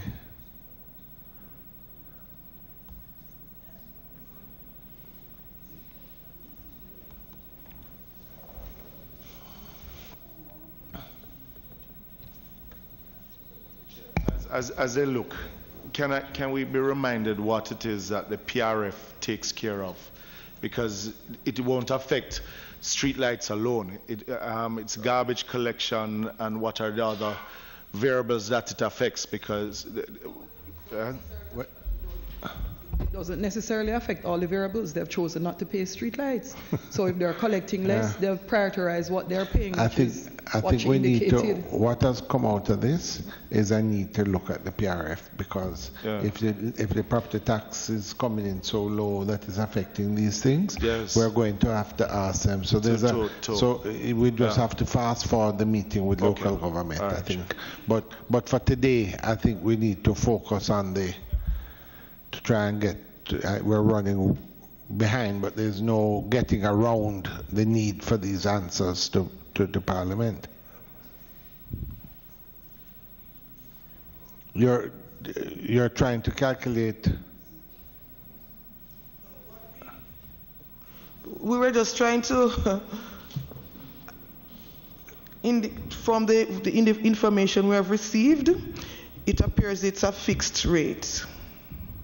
So even though we're changing out to LED, which is supposed to be more efficient, etc., the only person who currently would be getting the benefit of that would be JPS, if you are on a fixed rate.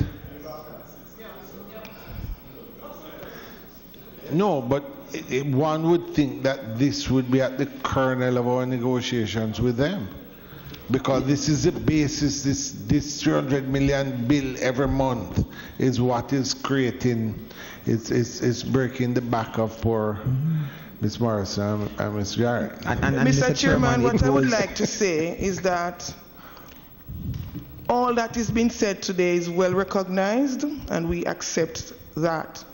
In moving forward, we're seeking to have these kind of dialogue with the JPS. Chair, with all due respect, my dear, That's, if you're it's going not to new. negotiate something, I wouldn't want to know that you're negotiating in the middle after the start. No. You know, so I mean, all right, hold on one Chair, second. I Let guess me just when we let me bring be the Ministry very of clear Local with Government, something. we can get into My the middle of understanding was that this was a negotiation that both the Ministry of Finance and the Ministry of Local Government were going to engage in. I think we're all surprised because I think the last discussion was a year ago. We had come and had this very, very, very same discussion and indicated, and we were told at that time by the representatives from local government that the meeting was almost the following day too. And we were told that the negotiations were going to deal with this very issue.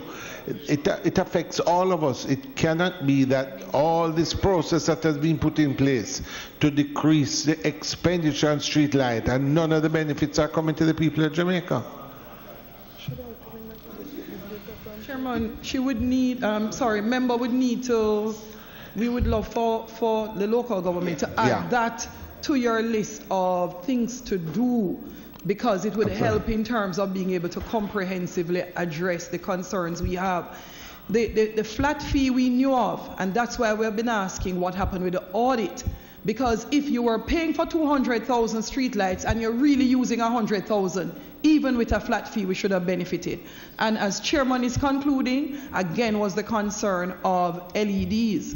And what are the savings? You would know how many you have at LEDs, so you would be able to say, okay, this is the average cost for those. This should now be the flat rate for LEDs.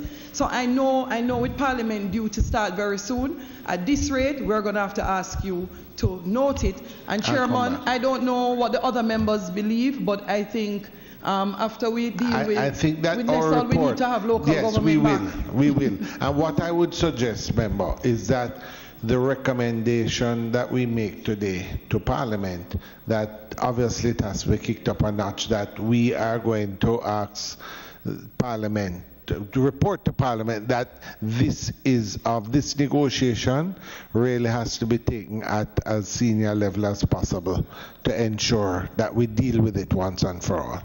But I agree with members, we need to move on. Just one last question. You have 100 million for mitigation, flood damage. That goes to parish councils, eh?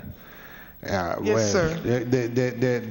There's a lot of flood damages. 100 isn't a lot of money in the scope of things, but we have real issues there. But let's leave it at that. So, members, if I may, I would like to move on to the next issue, please.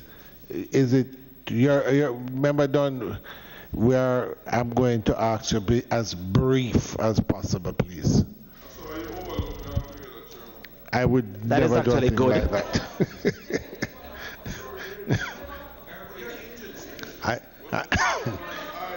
Remember, you say that there's equal opportunity.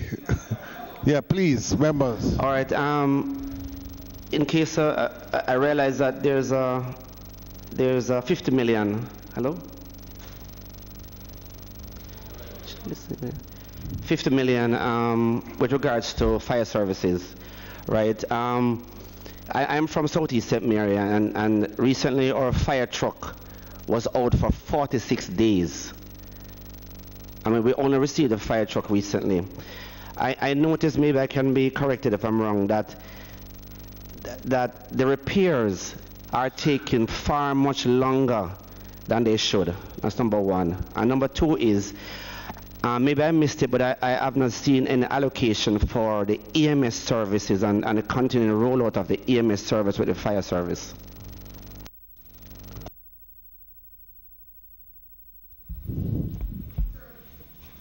For the EMS services, they are presently in training persons. There was an allocation.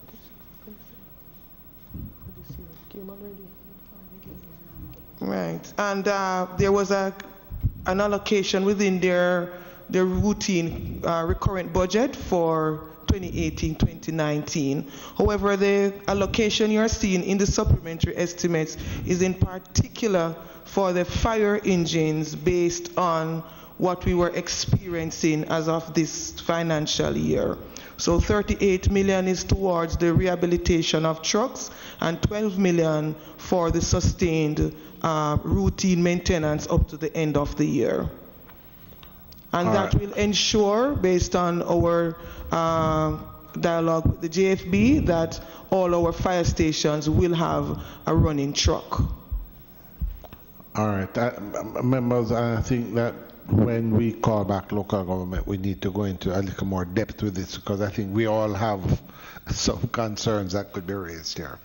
All right, members, if there are no other questions for local government, I would release them and move on to the to JUTC section B. 2.5 billion has been allocated to assist with the projected cash shortfall, as well as to undertake specific activities to improve the operational efficiency of the bus company. Could the members of JUTC, could you identify yourselves, please? Yes, Mr. Chairman, the members are here. We have unfortunately, let me apologize for the managing director. He is unfortunately off the island, and the chairman has an emergency. But here with us are Mrs. Marcia Hamilton, Deputy Managing Director for Finance. We also have Georgia Redway, Manager for Projects and Corporate Affairs. We have Mr. Jason Brown, Deputy Managing Director for Engineering and Technical Services, and Mrs. Selenia Mohammed Wilson, Deputy Managing Director for Operations. Okay. All right. Could you explain or just let us know what the 2.5 billion is? I think it may be useful for us. I have some figures here. What the expenditure of JUTC was, the capital expenditure, the expenditure last year, and what the projected expenditure is this year. What I see here is it seems to be increasing. Just to summarize, the approved budget was 2.562 billion for last year, for this year, and the supplementary is 2.5, so it's an additional 2.5 billion. So you're looking at about 5 billion. Right, to take it for up the to total. 5 billion. Now, So your expenditure for last year was? I'll just turn over to the DMD for Finance.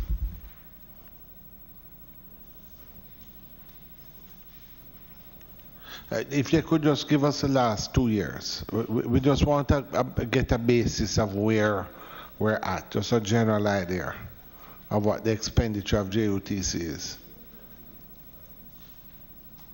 Budgetary, yeah.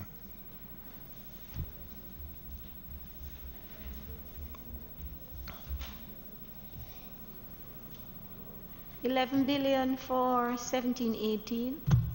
How much? And 10.5 for 16-17. Hold on, the expenditure for 17-18 was how much? 11 billion. 11. And for last year? Last year was 16-17, 10.5. And the year before? 11. That would be 15-16. I don't have that here. Okay. All right. And this year you're expecting 5. Let me just clarify, Mr. Chairman. I think what she has given you is the total expenditure. Yeah, I'm what, just trying what is reflected here is what is in the budget. What I really want, what I really want is we know that we get buses from time to time. What I really want is the recurrent expenditure annually for JUTC. Just making the point that what is reflected here, the 5 billion is actually what is to come from the Ministry of Finance as subvention. But in addition to that, they spend money that would have been earned. They earn from the fare box. All right, let me tell you. I think Member Phillips wants if I can, last year the estimated amount from the Ministry of Finance to JUTC was 2.9 billion. Which was the question I was asking. Right. So could you repeat that? 2.94, which is what is in the public bodies. Exactly. Right, and the year before, 2016-17, was 2.6. What is happening now is that there's the subvention from from Ministry of Finance would now be $5 billion this year. Exactly. So, so it's a double. So the question I want to ask in this 2.5 that you're getting now, because here it says for operational efficiency of the bus company, what are the specific areas that this 2.5 billion will be spent in? Sorry. Yes. All right, we have an indication that 400 million is to provide support for the phased implementation of new technological initiatives. Sorry, repeat that. 400 million of that 2.5 is to support the phased implementation of new technological initiatives, which will aid in improving efficiency. Such as? All right. Well, all right. We come back to that. Yeah, because didn't we just go through some ticketless things and? But anyway, all right. Right, and 2.1 is basically for a shortfall that they're seeing in the regular operations. Yeah, but that's a real look. FS, what I really want to get at again, we had the discussion earlier that there are two persons that regularly come and visit us at Supplementary, and those are Streetlight and JOTC. You could give them a seat here, a permanent seat. But sure. 1 second. Yes, I'm just saying to you that one would expect what we're hoping for in these agencies is that as time goes on with increased efficiencies, that they actually spend less. So now, if you're getting 2.6 and 2.9 is your fee, and you now move to 5. We tend to look like we're going in the wrong direction, which is the concern this committee would have. Hence why we need to go through this in more detail. So you said 400 million. What else? Okay, so it was 400 million for the new technological initiatives, and the additional 2.1 is to support the shortfall that they're looking at. Yeah, but in the budget that was presented earlier this year, there was supposed to be within its expenses about 200 million to initiate some of these technological initiatives that should improve on the efficiency of employees and bus rollout. So is this an additional amount that will be spent on that initiative? Go ahead.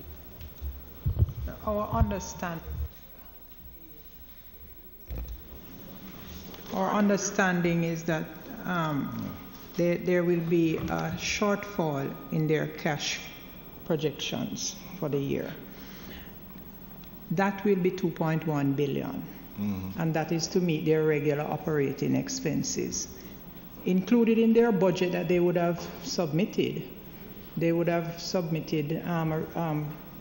presented what they would need to spend on these new initiatives. But they're seeing a shortfall in those projections. So we have, the Ministry of Finance has agreed to provide the sum that is needed to support those initiatives. They are introducing them on a phased basis. And that is what this 2.5 is all about. All right. So, and any of this will be used, well, one, I mean, we have been seeing a reduction in the fare box year after year, right, over the last couple of years. They have in a supplementary where they're expecting to see a $263 million increase over the last financial year. If at this point they're already recognizing that there's going to be a $2.1 billion shortfall in their revenues, in their cash flow, what is the current shortfall, and those who are here from the JUTC can probably help us with that. What is the current shortfall so far in the fare box at the JUTC? And what would be interesting is how much of the $2 billion that has been budgeted has already been spent on spare parts for the JUTC.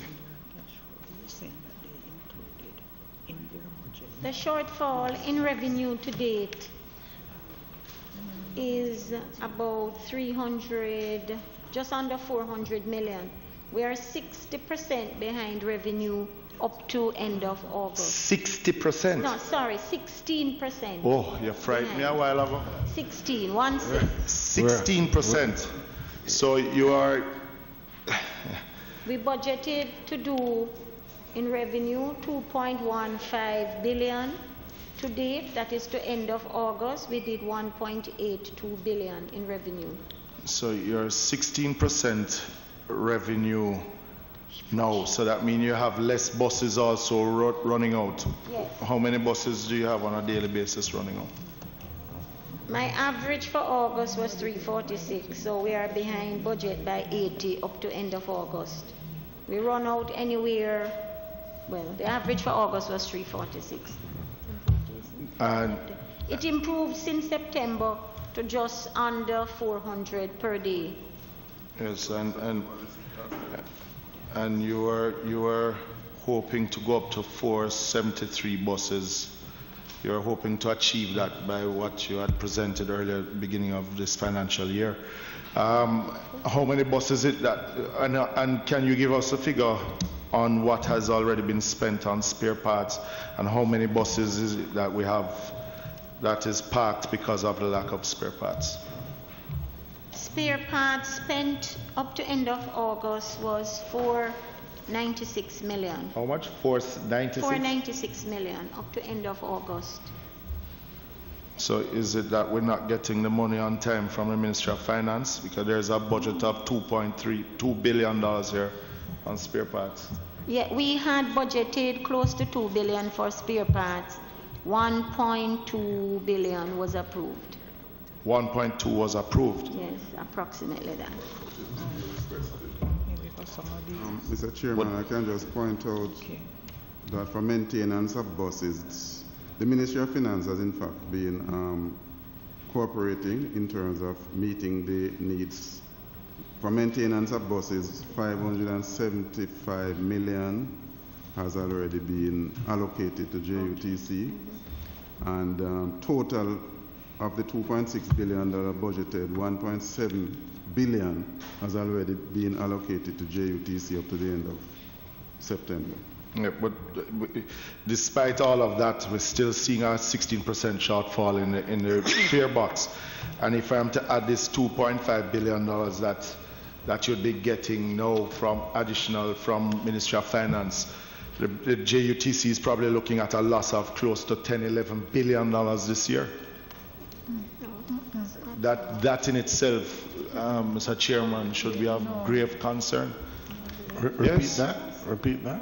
With the shortfall, if you're to look at this supplementary, the public bodies that was tabled this year, without the adjustments, there was going to be a $7 billion loss at the JUTC, which this is after getting the $2.5 billion that was budgeted before the supplementary budget.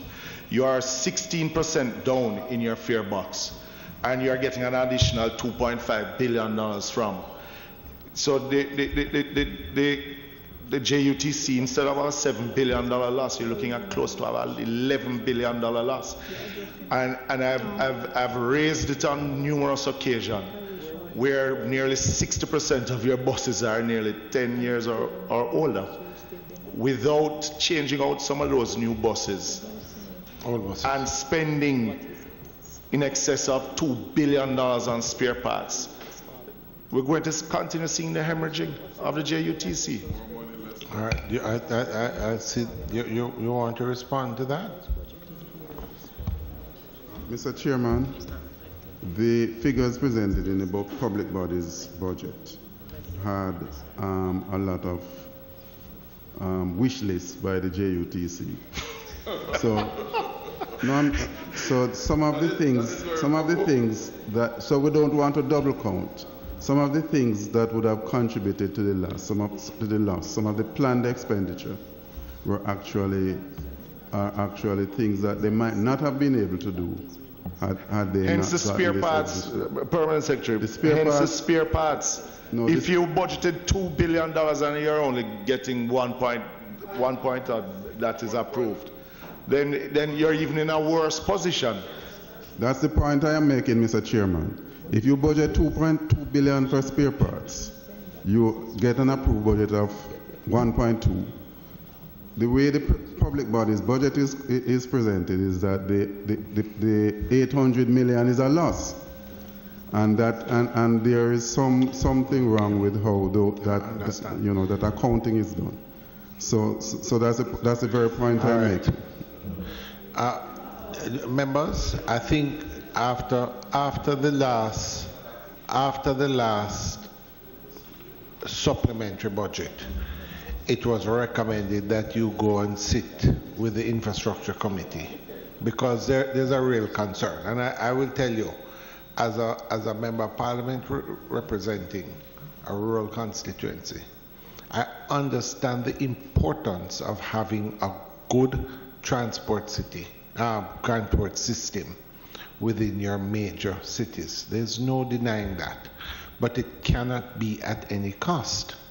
And what bothers me about this is that you're seeing an average cost of $2 to $3 billion a year to the government of Jamaica. That's the extent of the subvention. And that is without us getting new buses, that big injection that you would normally get from time to time. But what I'm seeing this year is that you're almost doubling. You're debt. You're doubling losses. You're doubling the expenditure that the government has to make. And that is very troubling, because in previous occasions here, we have been told by JUTC that plans are in place, that we were going to come off the budget by X year, and it looks like we're going in the opposite direction. And I think that without us going much further, members, I think our recommendation that certainly for me it's very troubling that they would come with this level of need. Chairman, for the survival of the JUTC, they need this injection. Financial year. That's not the point I'm making. We have a bigger issue to deal with on where the JUTC is concerned. Chairman, in general, we have missed the point. The PAAC and its mandate is to look at the operations for the year. And I have found, since I've sat in PAAC, that when we discuss the budget, we are always arguing that we would like to spend more. We are always arguing that we would like to tax less and collect less revenues. And we do not sit down and spend the time to look enough at how do we become more efficient with what we are allocated. Always it is going to require that when we look at all sectors, we look at performance audits, we look at greater efficiency, because we will forever be in this place. We are not able to tax more and tax more endlessly, and we are never going to be able to give everything that persons ask for in their budget. So we are always going to be arguing that you're at a loss, but we could not supply what was required in the budget. So I would say at 6 minutes to 2, Parliament should open at 2 o'clock. Yeah. We will have to release JUTC. No, but member, yes, Chairman. No, but as member, it relates please. to JUTC, I believe that we are at the wrong place in arguing that their loss is 800,000, they're not servicing, because at the end of the day, what we are able to budget is based on what we are able to collect, and the only way to get more out of it is to be more efficient. Yeah, but member, yes, I think, let me just say this to you. Our difficulty here at PAAC is our job is to ensure that the various departments and agencies seek, please members, members, seek the greatest efficiency possible. And I think that what is concerning me is that on previous occasions I had been told that things had been put in place to decrease the need for government subvention in that way, that we certainly had to look at the capital, but that we were looking at greater efficiencies. What I'm seeing here appears to me that we're going in reverse. And I think more than ever, there's an urgency for the committee that can have more time to look at this. Yes, sir. Yes, Mr. Chairman. Well, yes? Just well, no, I'm just saying, if in the last 2 years you have given 2.5 to 3 billion, and this year they've come back for another 2.5. And maybe he could answer directly if they're being more efficient or less efficient. But at the end of the day, if he needs to answer that, that's what he needs to answer. Yes, sir. You were saying. Mr. Chairman. Yes. As in terms of efficiency measures, they have they are now implementing, and that's part of the requirement for this additional budget, a fleet management system, and they are also going to be implementing a system which will significantly reduce their expenditure on lubricating fluid.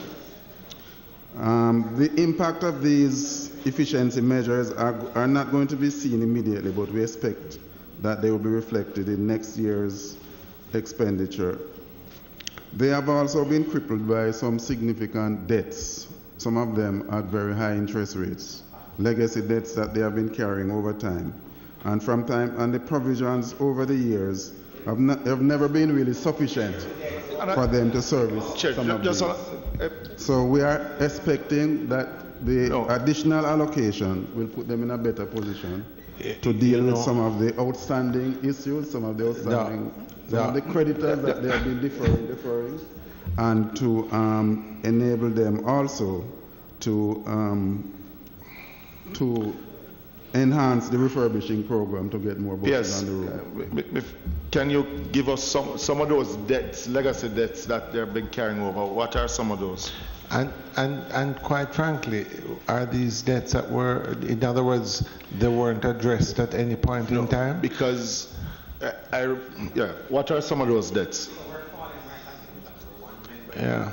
Some of the debts we have actually given them first charge on the allocation. Debts to Petrocarib, debts to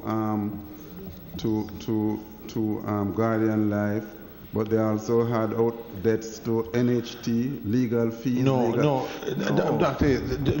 that's not the point I'm making. I'm trying to understand something. This 2.1 billion support to recurrent, is this to pay those debts? 2.5. That's to pay those debts?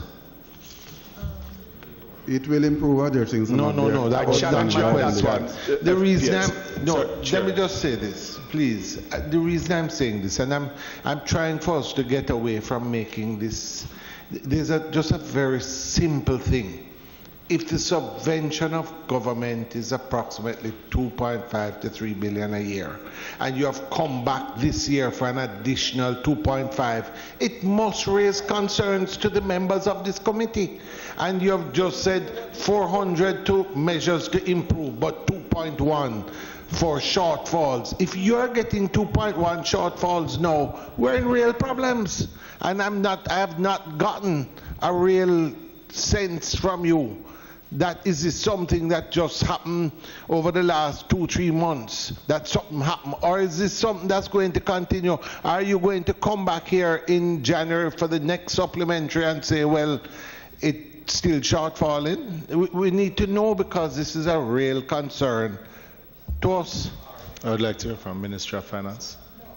Chairman, I would just like to say that the 2.1 billion that we supported was not just picked out of the air. We have the detailed breakout of what that is to be used for. All right. Can I ask, member, that while having the concern, could we just this time ask that the infrastructure committee if we may, can you specifically within the next 2 to 3 months meet and really, well, I don't want to impose on the chairman's prerogative, but expeditiously, because we have. You want that demand? Well, all right. But the fact remains that this is something that needs to be looked in urgently, okay? And you can give member a copy of that.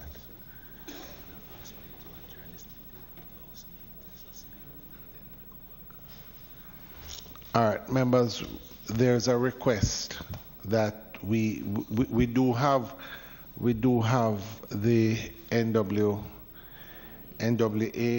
and we're pretty close.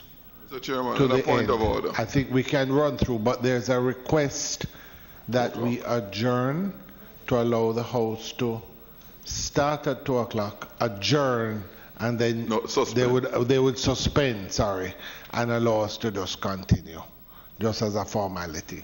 Is that what you're asking for, sir? Yes, sir. All right, so members, if we may, we're simply going to, I'll speak to the speaker, but we're adjourning to allow. But I suspect, members, that we should be able to finish. If I just looking through this, we should be able to finish in short order. All right. So move for adjournment. So move. Not adjournment, for suspension.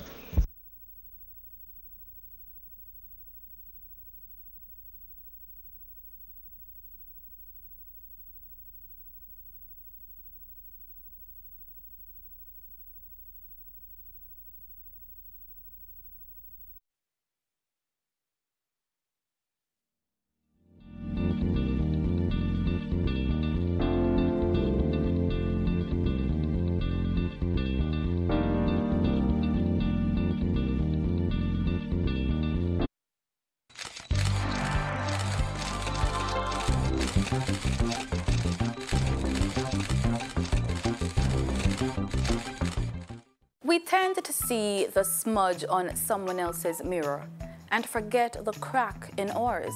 Start by fixing yourself first. Educate yourself.